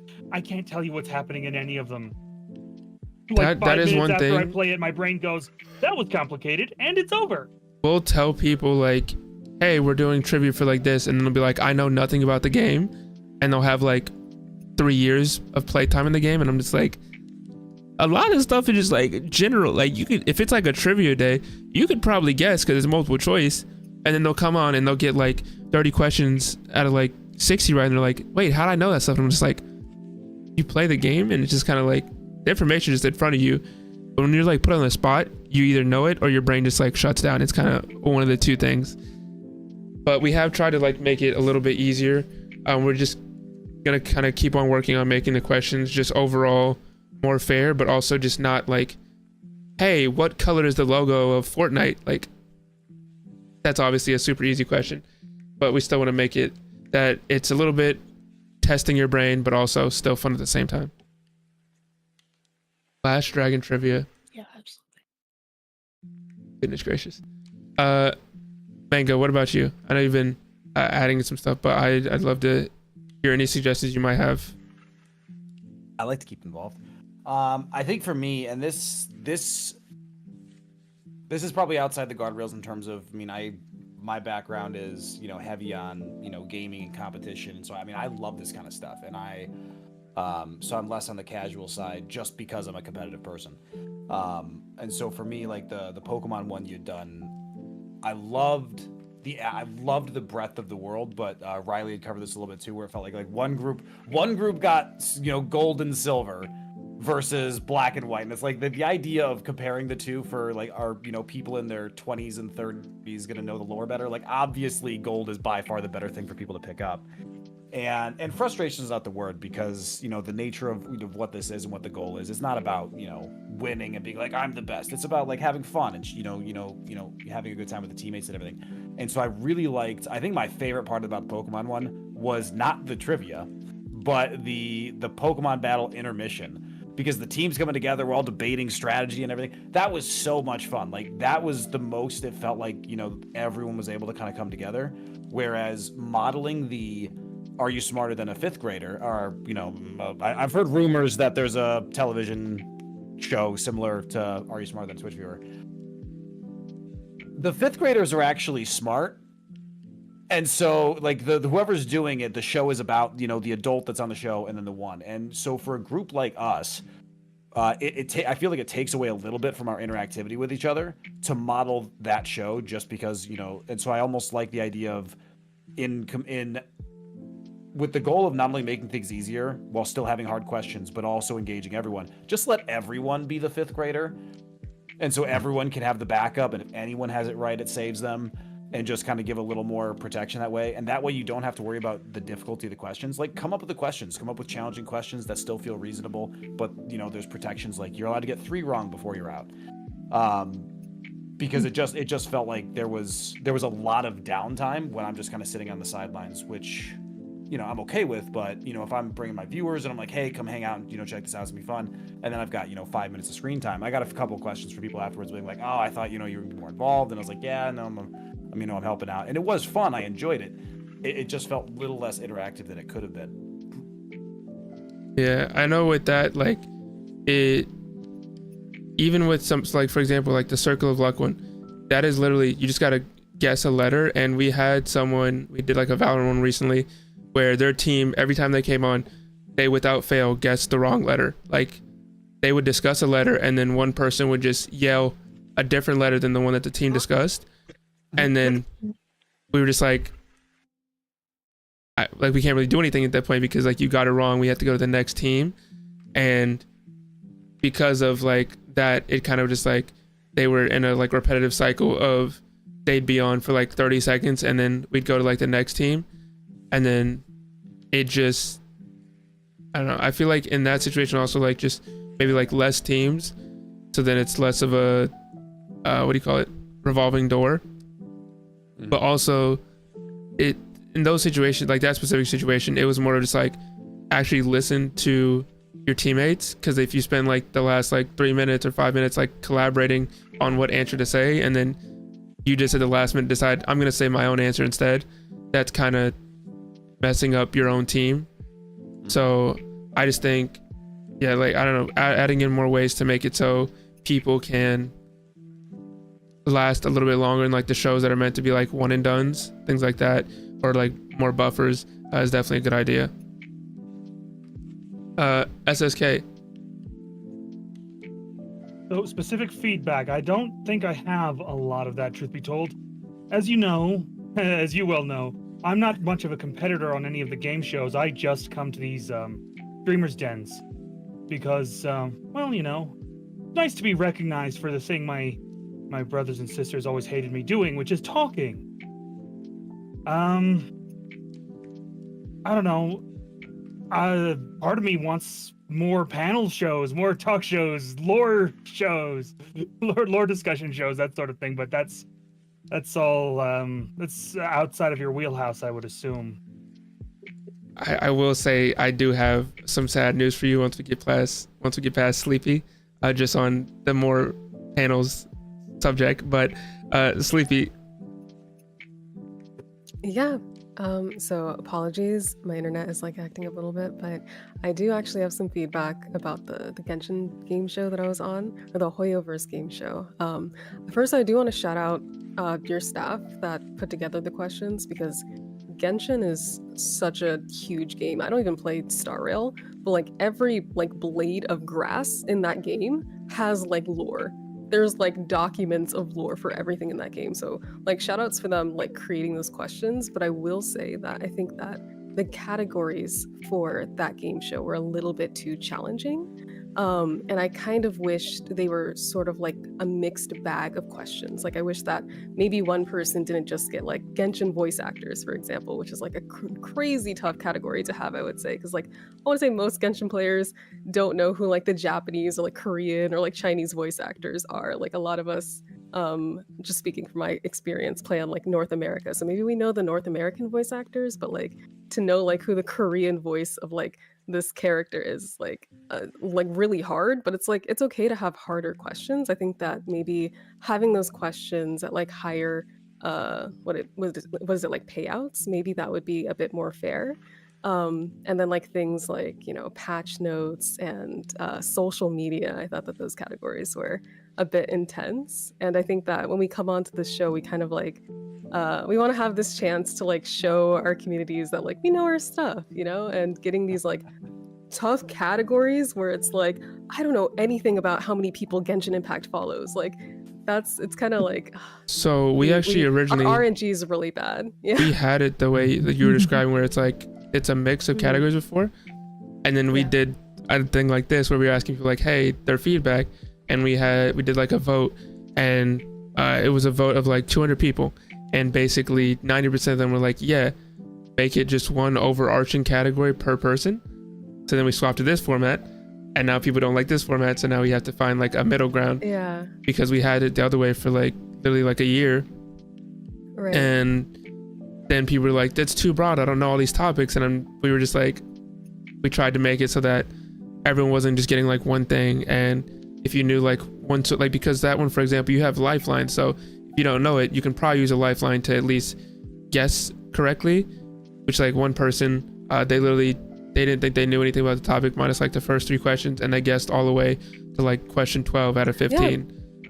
And it's just kind of like, sometimes it works out good, like this format works out good, other times it doesn't work out good. Right. The other format works out better. We just kind of have to find like a good middle ground for it. I do think also one thing we were potentially thinking about is just like, instead of like 15 questions, lowering it down to 12. So then it's, like a few different levels of, like instead of like 5 levels of difficulty, it's like 4 levels of difficulties now. Or it was, sorry, not 5. Instead of like 3 levels of difficulties, now it's like 2 levels of difficulties, like easy and medium. It's just kind of like you have to adjust it so that it is fair for a majority of people, but eventually there's going to be some sort of thing where like it's not, you can't, I guess, like twist it and appeal it to everyone, because someone's going to come on that has literally never played the game before and then be like, I didn't know any of this, and it was a simple question like obviously, like what color is the logo of the game, and it's like people still get out and stuff like that. It's just we gotta work on tweaking it so that it's fair overall.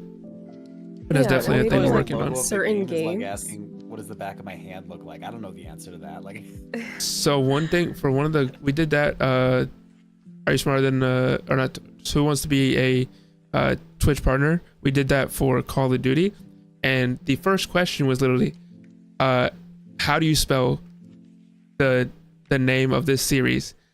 And one of them was like all caps with like the number like 1 thrown in there instead of like L's. Another one was like spelled correctly, and then another one had, instead of lowercase L's, it was capital I's. And if you looked close enough, because it was like big enough, you could see that like for some reason the L's were taller than all the other letters, and like everybody else noticed except for the person that was answering the question. And then he got it wrong, and he's like, bro, like how was I supposed to know? And then everyone else afterwards just like pointing out like all this stuff. So it's like even the easy questions can still like trip people up. So yeah, it's just kind of we're working on tweaking stuff a lot, and hopefully once we make the changes, people can let us know if they work good. If they don't work good, then like keep on trying to change it until we can get to a good format that we can just stick to for a while. Yeah, and I don't know, maybe some games like work better with that format of having like these distinct categories. I just think that Genshin in particular doesn't work that well. As somebody who creates content for like newer Genshin players, I sort of have like an idea of like what kind of questions would be like easier for new players versus like what would be like harder for new players. So honestly, I would pitch myself, like if you guys ever need help with like coming up with Genshin trivia questions, like I would love to volunteer myself to help you guys with that, because like I love Genshin so much. But I was gonna say, I think that it would be a bit more fair for like everybody who's participating in the game show to just have their questions be focused on like content that is available like inside of the game rather than content that is like outside of the game. Like I thought that the social media question was like well, that throws out like half of Assassin's Creed lore. Okay, but Genshin Impact has but like it's fair. It's fair. Yeah, like there's so much lore in So Genshin Impact. The that- weapons have lore, the artifacts have lore, the NPCs have lore. There's like it's packed with lore. Like you could make all of your questions easy to hard just based on in-game stuff, which most people don't pay attention to in-game stuff anyway. So like, it's perfect. I will say it's not when I say this, it's not blaming the community, but we did put out like, hey, these are our categories of like game show. Which one do you want for which topic? And people said like Genshin Honkai for that specific format. So then it ended up being like that. It was originally supposed to be Gamers Feud, where it's like 2 teams based on a survey. So that would have been a lot easier. It's just guessing different like things that like the community would have said. But it ended up being that one. So it's just like we also have to always take into account like, hey, the community wants this specific type of show for this game or this series. We also need to take into account like previous shows. So like, for example, Call of Duty has like a lot of stuff on the back end. Like trivia worked great, fine, but like maybe asking everybody about like a different, I think like for 3 different people, it was like each one was a different game. Like one of them was like the Black Ops series as a whole. One was like Modern Warfare series as a whole. So it's like that might work better for like Circle of Luck, where you're just guessing like phrases. I feel like that would probably work good for like the Hoyoverse, just because it's like you just have to guess like, oh, which character said this, versus trying to get through like 15 questions of just like a topic that you might not know. Because also it's not really fair. I just feel like if we go out, so like we tried to make it a little bit easier by we were just like, hey, what do you feel like your topic is that you know more about, like Genshin or Honkai or like both? And at first we were just going to give everyone just like a randomized one, but what we ended up doing was like, okay, if you said Honkai, we made this set amount of Honkai questions, and then we made like 8 different sets of Honkai questions, and it was just based on the randomized order. So if you happen to be first and you picked Genshin, you just happen to get the first set of Genshin questions. So while it might be harder for you, for someone else it might have been easier, just based on like the random wheel too, because we try to, like I said, make it like fair for everyone. But yeah, it's definitely just trying to figure out what format works best for like which games, and also just trying to make the questions easier, but also, as some people will say, like they want the questions to be super easy, but also if we're giving you a chance to go and compete for like $800 or like $1,000, we can't just make it be like questions that like someone randomly off the street that's never played the game could probably guess. We have to make them like a little bit harder. So it's just kind of finding that good middle balance. I think that's really the big crux of it, Napo, is that I mean, like you said, I mean, because I wasn't aware of that. Like, you had a whole different format before, and you just changed over to this because we were like, oh, we have this, and everyone's complaining. Well, this is too easy. It's not exciting. It's so we made it harder, and now everyone's complaining it's too hard. Like, at a certain point, it's damned if you do, damned if you don't. Sorry, I'm really plugged up here. This cold will not let me go. But I mean, all of the stuff we've been sharing. I mean, I think if I try to kind of distill it into one set, I think a lot of it isn't the complaint that the questions are hard. I think it's because there's a lot of like good, interesting things out there. I think it's people. I mean, I know for myself, and I don't want to speak for Riley or others, but it sounds like kind of feeling penalized.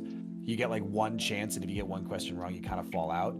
So the thing that sounds like fixes a lot of it, and probably not all, and certainly not all, and certainly not in every niche case, is just having more freedom. Like, so for example, using the Are You Smarter Than a Twitch Viewer, we had 6 tiers of questions, 2 questions at each one, or maybe 5 or 6 tiers, but there was 10 or 12 total questions. And you go through the first row, so questions 1 and 2, then you do questions 2 and 3, or 3 and 4. But if you mess up, you're out. Whereas instead of if you mess up, you're out, what if you go through them all and you get 0 points if you get it wrong, but you get the points if you get it right, but you go through all the questions. And so that way it's not this, this anxiety of what if I get one wrong, we're all just out, but instead just kind of, total the score. That way all the questions are used, so the people putting the questions together gets the value, gets the merit of it. But then also it's like, well, we're still going to total your score. Like, you're still going to be ranked based on what you got right. But it gives this leeway, so it's not just this, one-off that kicks you out of the park. Yeah, I completely understand that. We do have like some stuff that we are working on, and I'll definitely write that down as well. Just a lot of the suggestions, I know some of the mods are doing it as well, but we do kind of want to make some changes just to make it more fun for everyone, a little bit less chaotic for some of the bigger shows, things like that. So we did go kind of 30 minutes past the halfway point we were supposed to do to take our Nitro break, so unfortunately we're not going to be able to do that.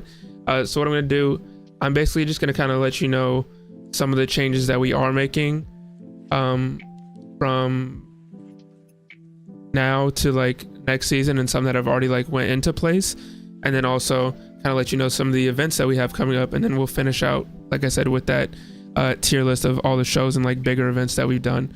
But one thing that people have like stated a lot is like they feel like there's too much going on, like too many people there, so like they can't really get a chance to either like be on screen, or they get a chance to really like talk to people because everyone's like talking over each other.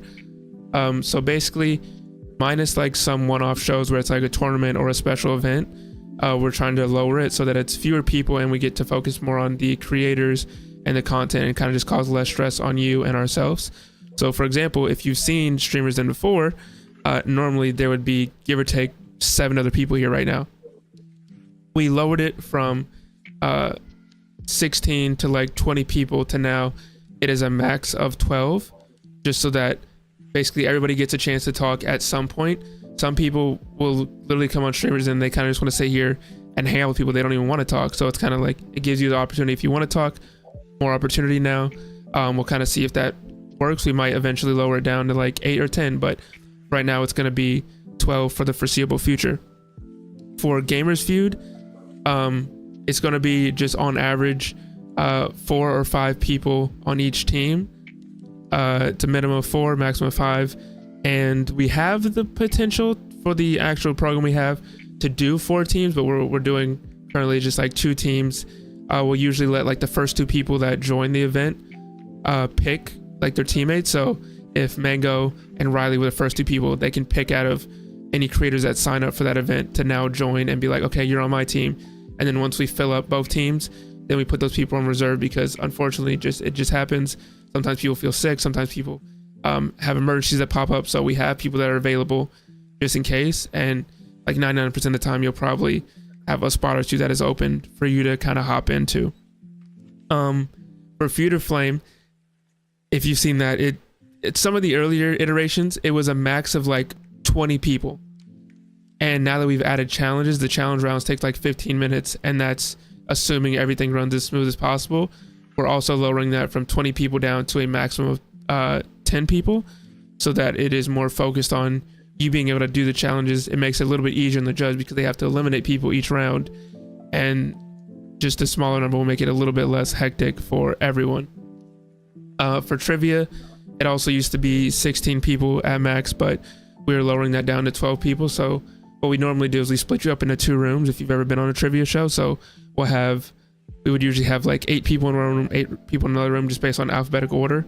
We're lowering that down to 12 people so that it is 6 and 6. And generally what happens on the trivia show is like top 5 or top 6 score wise will win, just kind of depending on the topic and the day, but it just makes it overall so it is less chaotic. And if I come into a room to like try to talk to you, it's not me having to talk over like 10 other people talking at the same time, and it makes it so you're actually able to interact with the other creators in your room to actually make friends, get to know someone, maybe learn something about the game that you didn't know, things like that. Will people still be able to be revived in Feud or Flame? Yes, but it is definitely going to be like a very kind of strict process where it's time based. So it's going to be like, hey, you have a minute to revive someone. If you don't revive them, it is locked, because some people were basically they would wait like 10 minutes, be like, hey, can I revive this person? And we're just like, I don't even know if they're here. And we're just like, yeah.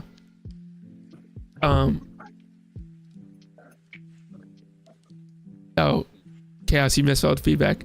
I'm sorry. Sorry. I'm sorry. My OCD and my ASD demand that I point that out. Another thing is for risky content, which is similar to, I guess, Jeopardy, we're lowering it down to 12 people, just kind of overall. So for solos, it's going to be 12 creators. Duos, it's going to be 6 duos. And then trios, it's going to be 4 trios each. And that went from it being, I believe it was like 8 duos before that, and then it was like 6 trios. So it's getting lowered a lot. Who Wants to Be a Twitch Partner is now lowered down to 10 people.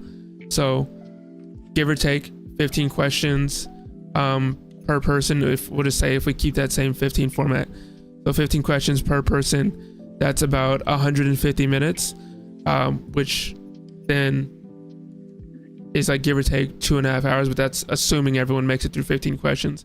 So it'd be around that time. We also might just lower the questions, so that makes it a little bit easier as well, plus the other changes that you guys suggested.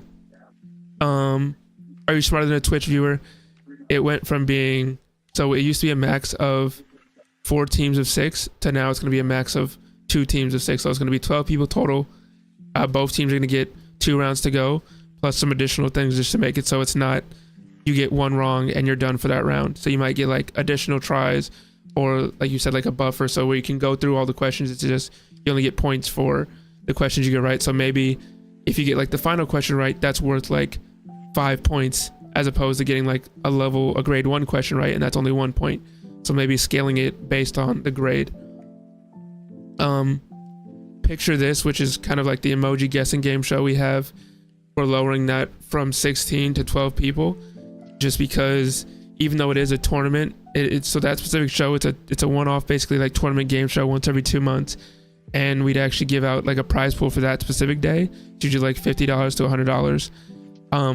But even with 16 people, some people just take a little bit longer to think about their answers, and because it's a 1v1, that one group could take like 10 minutes, even though we start giving hints after like 20 seconds. So it's kind of like we're gonna lower it down so people have a better chance.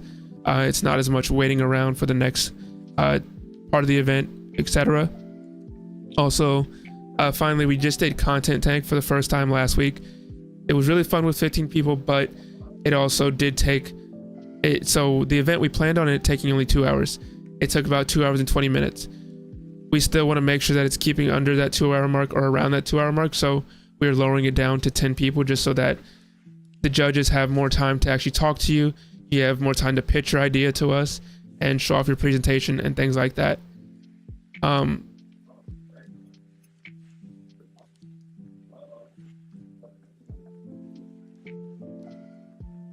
Oh, sorry. I was reading the chat. Some final changes. Trivia starting next season is going to be lowered from 80 questions to 60 questions, just to make it easier on us making the questions, and also just all of you answering, because I know 80 can be a lot. The one thing I will say that's kind of a negative, unfortunately, is because we started keeping track of like records and like, oh, this person's got the most points in trivia all time because we wanted to highlight people even more. Some of those records, just because shows like the amount of questions are being lowered, it's going to be impossible to beat the records now. Because one person, for example, got 75,000 points and they hold the record for like most points in trivia with 60 questions, and they're all worth like 1,000 points each. There's no physical way for you to beat that record. So that kind of sucks, but we'll probably just make like a separate page tracking like before the change and after the change. Yeah, and there's precedence in sports history. Like, you know, I think everyone will get their heads around that one. Yeah, like the NFL, like it used to be like 14 games and now it's 17. So it changes up how stuff works. The final thing is what SSK kind of brought up is the amount of shows. So we're actually changing up the calendar. So instead of every 2 weeks, 2 days every single week, it is actually getting lowered a little bit. So what is going to happen is throughout the entire month, we're just assuming 4 weeks, we're going to start out Wednesday trivia and then a bigger game show. So that whole week is one theme. The second week is going to just be a Saturday only. So there's no Wednesday show, there's no Thursday show. It's just that Saturday. So it gives us like a whole week to make the questions, things like that, review them, and that'll be a theme. Then it's back to Wednesday, Saturday, and then that's still one theme, and then finishing it off with like a big show, but it's going to be one of the one-off shows. So it's going to be like Feud or Flame, Picture This, Content Tank, or one of the other things that we're going to be announcing shortly. So with that being said, what's going to change is instead of Streamers Den being every two weeks, it is going to be a once a month thing. So basically on that second week, along with the show on Saturday, we'll have Streamers Den, but it is going to be so say for example, we start this month there would be no Streamers Den that second week. The next month there would be Streamers Den. So instead of it being I believe in total we had like 12 Streamers Den this season, there's only going to be 3 in a season, just because this one especially is very hard to get people for, that like find people that want to be on, but also it gives us more time to think about the topics, to flesh it out, and then also we're trying to get like a dedicated host again for Streamers Den, so it'll give them more time to kind of just prep overall for it, to make sure that it's as smooth as possible for all of you and everyone's able to get in all the points possible. Hold on. No. I will say I do know you do play like some games SSK, and we are adding some of those into kind of like our potential theme wheel for season. So I definitely would love to have you on some of those, like Destiny or Final Fantasy, things like that. We'd love to get you on some of those, but we want to kind of lower it down. So in a general month, it's going to be 6 shows, and then on the Streamers Den month, it'll be 7 shows. But we'll have that set calendar. People will know beforehand, like, hey, you can literally, it'll still be the same way. You can sign up for a show literally months ahead of time. It is just going to be more focused on making the content better, making the shows run faster, but also making it so you get more of an opportunity to be highlighted and to test your knowledge, and less of like televised game show stuff where it's like you're one and done and you're out immediately, if that makes sense for everyone. Yeah. All right, I'm losing my voice. I did not expect to talk this much. So there is 2 kind of like bigger things that I just needed to talk about really quickly, and then we'll go into our tier list. So one, if some of you remember, for example, Riley, you found out about this show because of the Feudies. It is now our second year of the Feudies, so that will be returning this year. Unfortunately, because we have our Tournament of Champions in March, it's going to be in April this time around. But last time around, the Feudies was an award show we did that was overall just for like Twitch, and anyone could be nominated. We ended up having, I believe in total, 1,000. We had 1,277 nominations total. We went through all those, and we tried to, or I tried to make sure we highlighted everybody. I went slightly overboard. There was 87 awards. Wow. Yeah.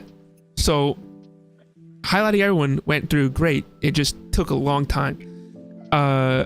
So what we decided this time around was like, we still want to highlight everyone, but we want to make it a little bit more focused. Like for example, we broke down like, hey, best battle royale streamer, best FPS streamer, best like extraction shooter. That wasn't actual like things, but I was just giving an example. It was very broken down, so we were going to make it more focused. So unfortunately, yes, some people might not be nominated or might not fit in the category, but we want to make it so it takes up less time, but we also are still making sure it's the best possible event for everyone to be highlighted. So we went from 87 awards to now 37. So we took off 50 whole awards. The actual date for the Foodies is going to be April 20th, so in about 3 months. Nominations are going to be open from March 10th to 24th, so you're going to have about two and a half weeks to get in your nominations. The finalists are going to be announced a day later, and then on March 26th to the 7th, we're going to have voting open. From there, we then would ask you to just like attend the award show. So if you want to accept it in person, you can if you happen to win. If you can't make it, what we did was allow people to submit videos just basically accepting their award, and we'll play that on screen. We also allowed people to make their own custom commercials, so we just put out a open call like, hey, if you want to make a creator commercial for the award show, you can. We'll play it, and whenever it plays on screen, we'll make sure we get you shouted out and direct people to your socials. We had like 8 different people submit commercials. We had some awesome ones, so we're going to be doing that again as well, plus potentially trying to get some actual sponsors to maybe get like a trophy for the Streamer of the Year award, things like that, to make it even more of a highlight for those creators. That's awesome. Thank you. The final thing I didn't need, okay, no, see, look, I didn't realize I was 420 January, February, March, April. Okay, that's my bad. But yeah, okay, cool. Oh no, this is devastating news. Well, that'll be interesting. We have to rearrange everything. It'll be extra interesting. But no, man, I could do the awards. It's not a problem. The other thing is wanting to kind of make a show for people that maybe aren't as knowledgeable in games or kind of are newer to games. We are starting a new show up called the Battle of Titans. The name is kind of like pending, but basically we're gonna have you compete in a 1v1 style kind of bracket where it is 8 creators total, so it's not that many creators. In each round you'll have random games that are ranging from like party games, memory games. It could be like the Human Benchmark, or it could be like GeoGuessr, and it's just going to be like a best of 3 or like a best of 5. Whoever wins moves on to the next round. If you lose, you'll have a loser's bracket, so you're not just immediately out. You have another chance to keep on going, and you're going to be just playing a bunch of different like memory games or just free to play games, and it kind of just gives you a chance to, if you don't know as much about just games in general or whatever game that you do play, this is your kind of chance to join in and see if you can potentially just gaming wise beat people out. So it's giving you more opportunities for people that may not be as knowledgeable and things like that. So hopefully when we get that first one out, we'll have some of you on there. We're going to make it kind of just an open call. We'll pick like our first 8. We'll put some other people on the back end in case we have open spots, but it should be pretty fun. We are not doing Twitch RX. That sounds fun. No. For anybody that doesn't know what Twitch RX is, it was one of the ideas presented during Content Tank. If you've ever seen a white substance that people put in their nose, someone made a Shark Tank idea basically that was that, but it was specifically branded with Twitch's logo on it, and it was supposed to help streamers focus more. Look, Ava the Femboy had the best idea. Okay? So 50s Twitch streaming essentially. And that's that ended up awesome. winning our show. The judges liked that idea best.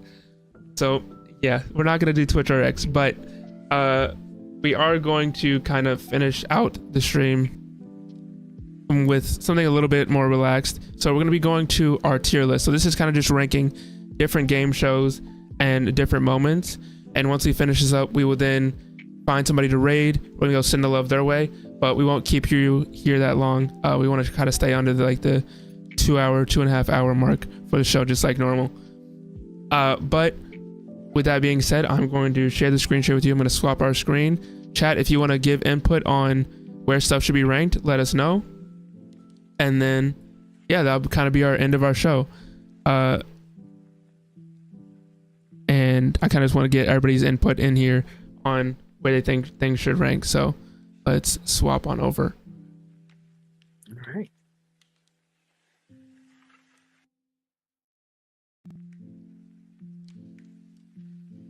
Yeah, can everyone see the screen? I can. Yep. Yes. Yes. Okay. So let me also get okay. So we are ranking, I believe, in total 14 different shows or moments. Some of them will be super easy to rank. Some of them might be a little bit harder, but hopefully we're able to do this pretty easily. So if anybody has any questions on what this show actually is or what the moment is, I can tell you, but some of these you might have experienced yourself. So we could see the screen, but oh, there's back. Never mind. You're good. no worries. So S, we're gonna just have one show there. So that's just like the best show or best moment overall. A is kind of like it's above average. B is the average show. C, maybe it was just like ruined by a few tech issues or going a little bit longer. And then like D is needs a bit of improvement, basically. So the first one right here is with Trolleys. Let me add in Giro to sort. There you go. So our first one was with Trolleys. So this was our circle of luck. So basically, like we said, you spin a wheel, and then based on the value that you land on, you can then guess different letters off of the board. For this specific one, it was Valorant Circle of Luck, and this was kind of like our first time adding in gaming as the halfway point instead of Nitro Stream Racing. So we did Valorant Swift play matches versus all the teams. But for the people that maybe saw it or just know about our Circle of Luck show, kind of where would you feel like just this show in general kind of ranks? If for the people in the chat, legally, we'll just say it's similar to Wheel of Fortune. But yeah, for all the creators in here, where do you feel like Circle of Luck kind of ranks on your eyes of like best show to not the best? I really like Circle of Luck. I think it's a really fun show. Whether you're in it or watching it, it's really entertaining. I can't say it's not one. I can't say I've never experienced it. It's not one of the shows I've lost. I think that's one of the ones I won. Yeah, I'm a little biased. I've never been yeah, on you're one, so I biased. definitely didn't lose it. But like that aside, like I just felt like it was a lot of fun. I will say that's probably the easiest one for anybody to win. No offense to those of you that didn't win, but it's just because it is just guessing letters and phrases. It is kind of easier because it's not based on any sort of knowledge. Like if you know the game, sure, you might guess the phrase a little bit faster, but it is meant to be kind of one of our easier ones. So I would You say don't see so much sun. You don't see so much shade after the sun is set. This is just savage. yeah, I Sid, personally would say you're like it's an average or maybe slightly above average just because like Napo said it's friendlier. So like you don't have to know every little fact ever. You can just say letter A. Yeah, so actually, I mean, in that fairness, like that is a better quality, I think, in terms of engagement. Of like nobody ever sits there and just has to feel like an idiot. Which, when I Right. mean, I'm a professional Pokemon streamer, and I got to feel like an idiot doing Pokemon trivia. Like that felt awesome. the next one is the show that actually happened last week. So it was Content Tank. So basically, you're just presenting your own custom idea or a borrowed, already created idea. So someone, for example, could invent, yeah, you can't see me doing air quotes, but could invent Fortnite, and our judges will pretend like they've never heard of it, and you just have to present it to us with a custom pitch. They'll then try to give you some investment offers if they do like it, and then if you end up taking it, then obviously you now have a bunch of fake money in your pocket. I mean, I think Twitch RX Yeah. makes that one like an A tier off the rip. It was really fun. I got an $11 billion offer that I didn't take, but I would say A. I was one of the judges on the show, and I honestly had a lot of fun being a judge. It was really fun. I mean, me personally, I'd say it's probably above average. I think it's a really good show idea, and I'm excited to see you guys do it more in the future now that it's a new thing. But So above average or average? Which one are we thinking? I'd say above. Above average sounds good. Okay. This one is it's our host Cash Carbon, and it is who wants to be a Twitch partner. This one was specifically from the Hoyoverse one. So for anyone that was on that or saw that or just has seen our Twitch partner show before, where do you think this should rank just in general? Crickets. Another one I can't say. I can't say anything about it. I've never Yeah, done one. I can't say I've seen that one either. Yeah. I guess I'd say maybe needs some improvement is where I'd rank it. Put it in needs improvement. Yes. This one is actually our first version or our first iteration of the award show, so the Feudies. So I will say I'm still kind of not upset, but like it slightly annoys me that this is like my highest viewed stream ever, because I had like a previous record set before that for like my birthday stream, and then it kind of got taken away by that. But also I was kind of happy that we were able to highlight so many people, because we had like different creators kind of come in as guest award presenters, and then also we had people doing musical performances that were just different content creators. We had like the commercials, like I said, but we were also able to give out 87 different awards to different creators and had over 1,000 people vote in that. And that one was kind of impromptu. And I hopefully like this time around, it's a lot better just because it'll be more organized. We'll have a lot more prep time. But yeah, that's kind of what that show is. So from the people that have seen it or anything like that, or just I think it's a great idea. I think it's a great way to like really showcase creators that have been on the show, or just like the Gamers Feud community that you've created in general. The FOMO is real, I'd say, for that one the most. So I don't know. It seems like it's a really engaging and just positive show altogether. Yeah, I didn't see that, so I don't know. Well, where would, just based off of like hearing about it, where would you rank it? I mean, I'd say the first or second level. When you say first, second, do you mean first from the top or first from the bottom? First from the top. I'm too blind. I can't read those words. So it's best show of all time. So that's the one red there. or orange. Above average, average Gamers Feud show, ruined by tech issues, needs improvement, and then the sort category. I would say either the best or above average. That's my personal opinion, though. Yeah, I think above average would be good. Yeah, I mean, I agree above average, because there's always that holdout of you got to have the best show of all time available at the end. Yeah, for one I won. So the next one is Feud or Flame. This one, if you go on YouTube, we actually held a wedding during this one. We had two content creators that did an improv wedding. Basically, one of them wasn't able to stay the entire time of the show, so they pretended to have a wedding, and then at the last minute, someone objected, and they ended up getting divorced right away. And it was like a whole bit. Best, but yeah. Yeah, I saw the wedding. It was incredibly beautiful. I was like the officiant of it. It was great. Yeah, I'd put that in my evidence. That sounds pretty above Yeah, I average. do that too. In full disclosure, this was the episode that introduced me to Gamers Feud, because I heard about Gamers Feud through Ludish, so that's how I ended up seeing this. Oh, fair enough. The next one, I know some of you actually competed in it or watched it, but it is our Fortnite charity tournament. So we were raising money for the American Heart Association. We ended up during the event raising $750, but we did reach our $1,000 goal in that following week's Streamers Den.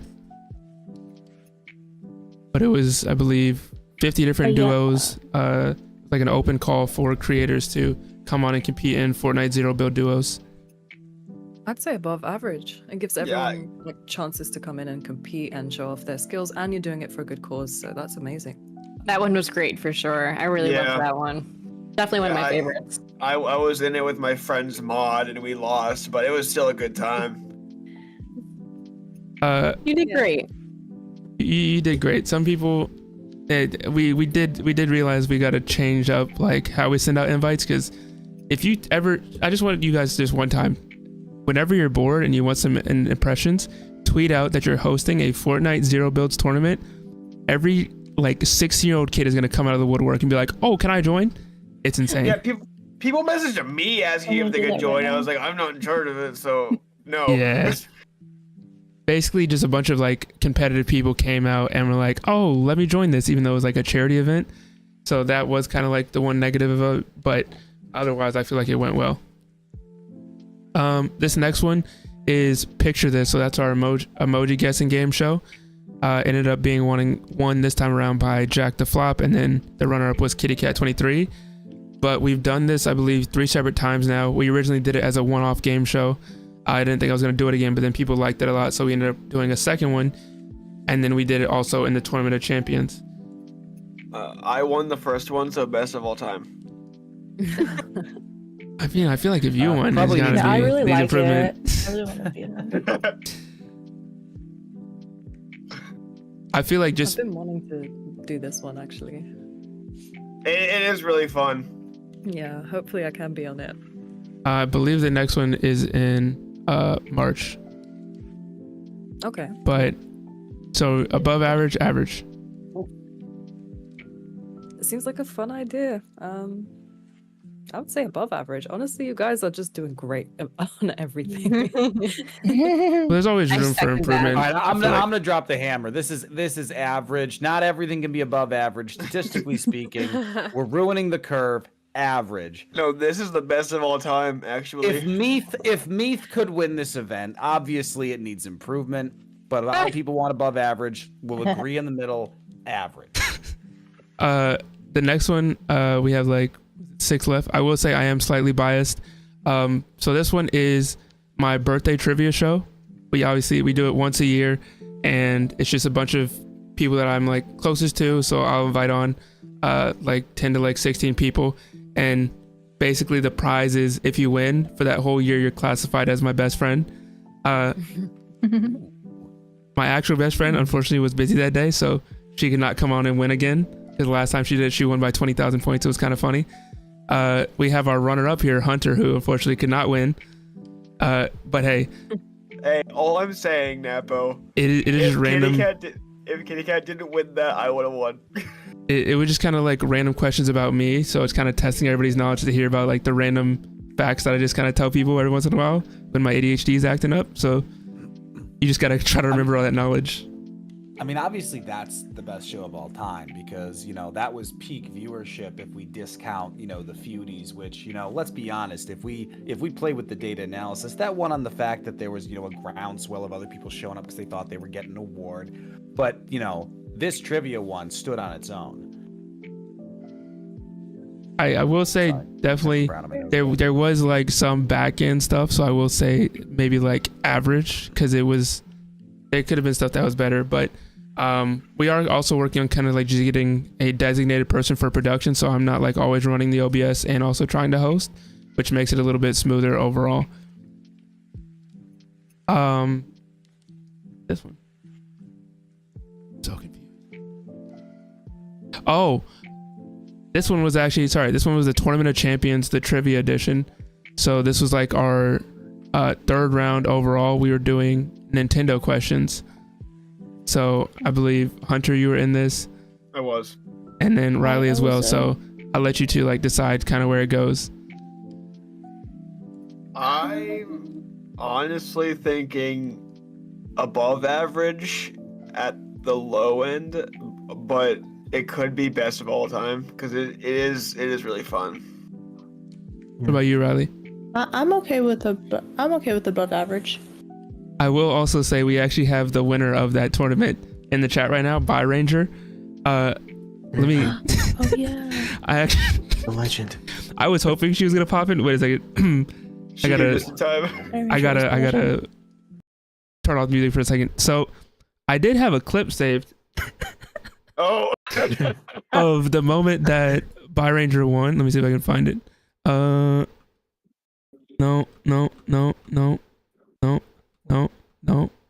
There we go. Hold on. Oh my God. I found it. So this is the moment that By Ranger won. Because as we said, when you get down to the final 5 people, we do the Picture This style show for the final rounds. So this was the emojis that we showed her and Branchy, who Branchy ended up getting second. This was the question. I'll let some people throw out some guesses of what they think this is, besides people that know what it is.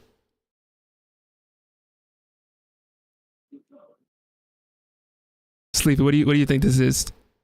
I have no idea. So I will say the category for this was gaming. It was a game. I remember this. Superhero. By Ranger. I cannot tell you. I'm completely lost.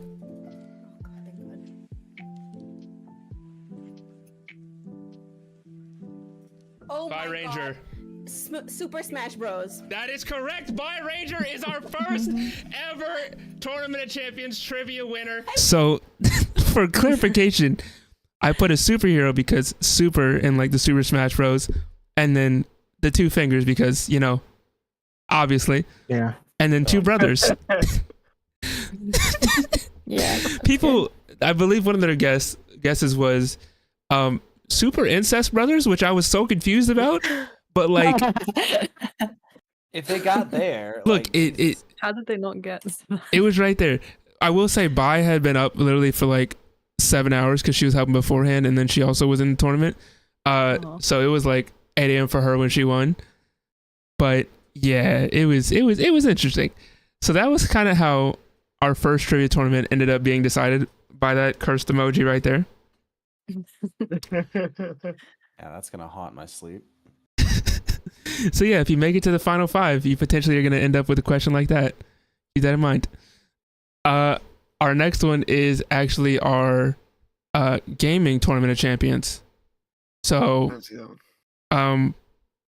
we've never had any. Sorry, we've never had like a repeat winner for the gaming Tournament of Champions. Like we said, we had some people come close. 2 people, Jim Tasty and Spots KH, have both made it to the top 10 every single Tournament of Champions all 3 times, which is already a feat in itself. But this time around, we had a new person win. So it was their first time on the show that season, and he ended up winning. He literally like ended up clutching just because of the final game, Kart Rider Drift. That was the one game he practiced, and he ended up winning the entire tournament based off of that. But in the like image here, he was showing us his strategy of how he learned how to drift. He drew it on like some post-it notes and was showing it to the casters. But yeah, where would we rank the gaming Tournament of Champions, which I know some of you are going to be competing in, so I want to watch that VOD back. Might have to. I won't. Anybody have a I suggestion? haven't done a gaming one, so y'all Neither can have have I. this one. Yeah, Neither have I. Okay, I'll just throw it because it's if we put the trivia at above average, I'll put it in above average as well because it's basically the same thing. That's fair. Just gaming, and then we have 4 more. We're just gonna kind of speed through these. So streamers, then just gonna throw this right there, and then this is Are You Smarter Than a Twitch Viewer? This was our Valorant version. For the people that have been on that or have seen Needs it. improvement.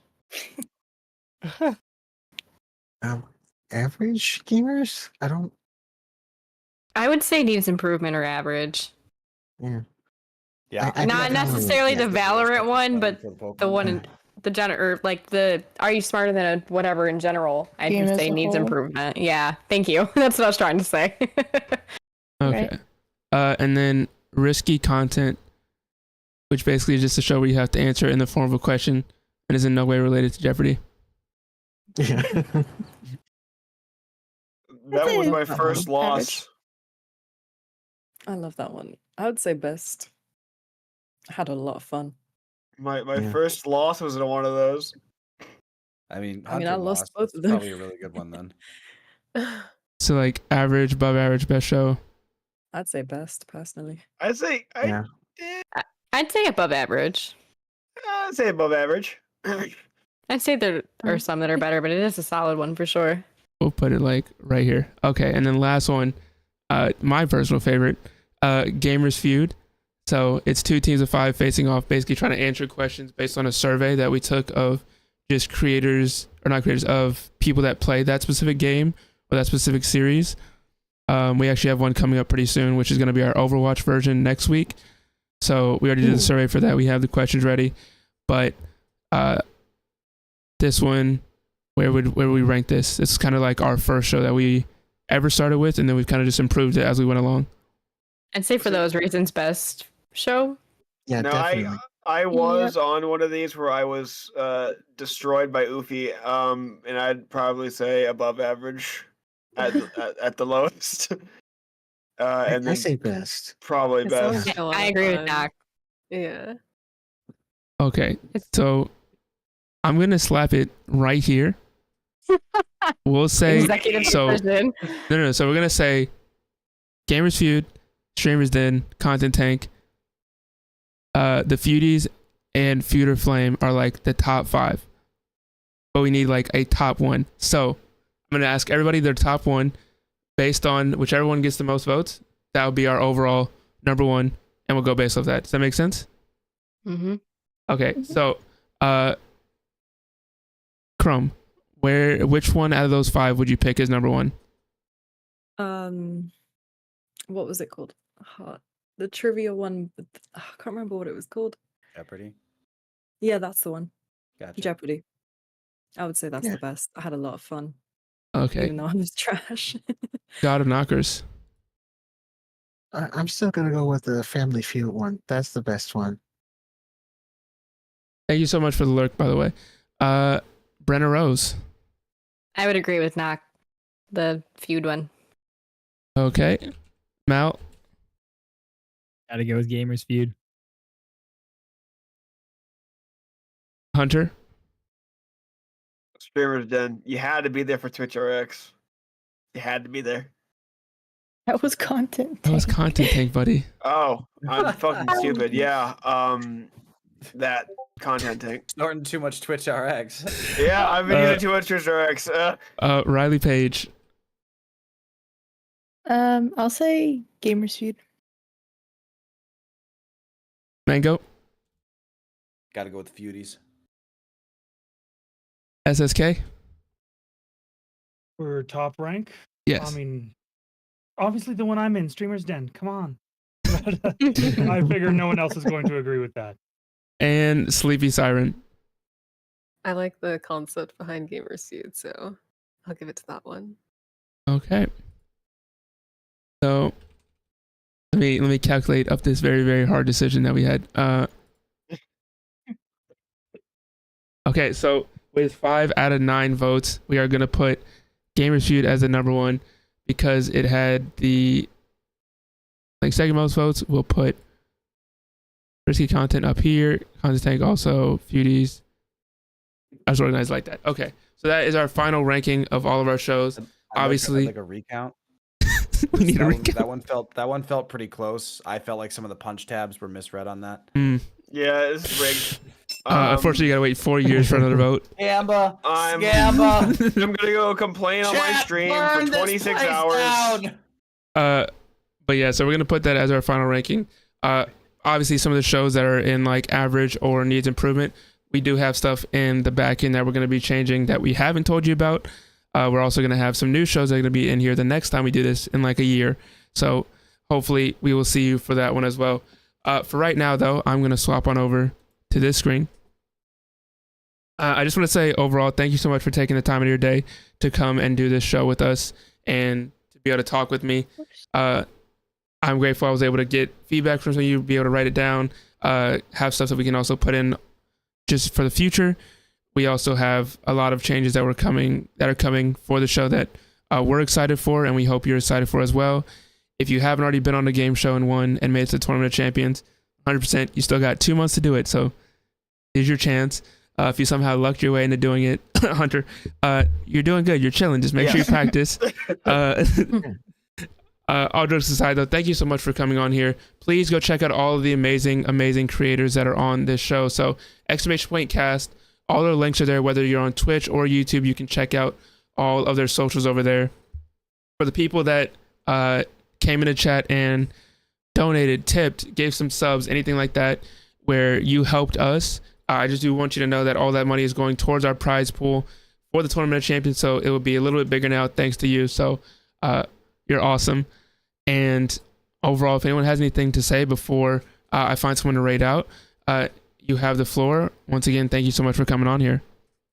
I want to say Yep. thank you for having us and for being a great host.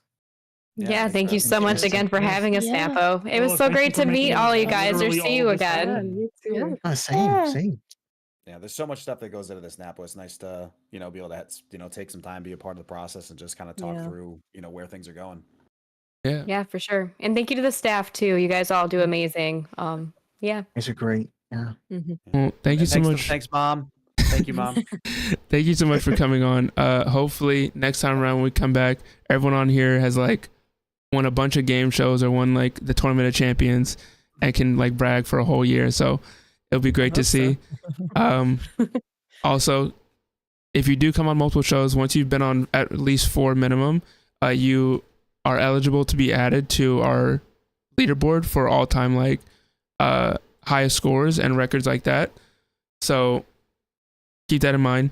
Keep coming on, competing with different shows. Hopefully you guys like the new shows and like the new formats.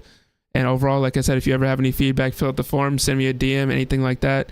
You're always welcome. Share the show with your friends. Share with your mom, your dad, your dog. I don't know, man.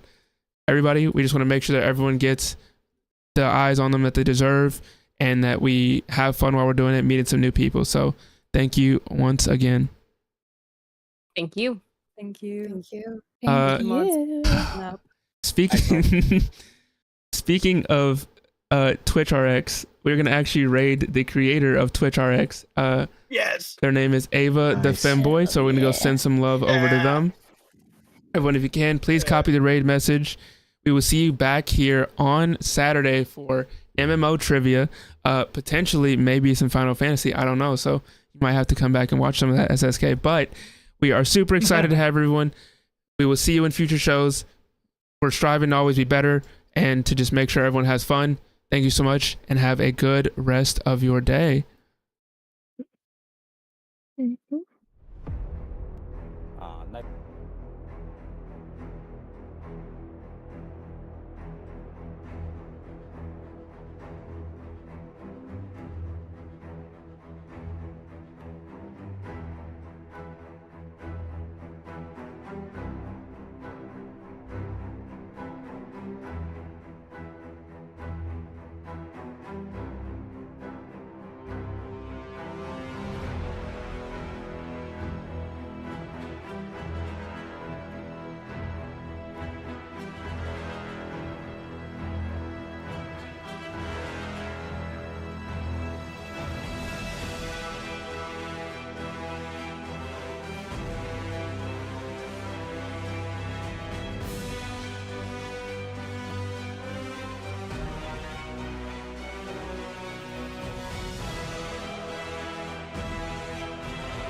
is dead. The temperature, the heat index right now in McKinney is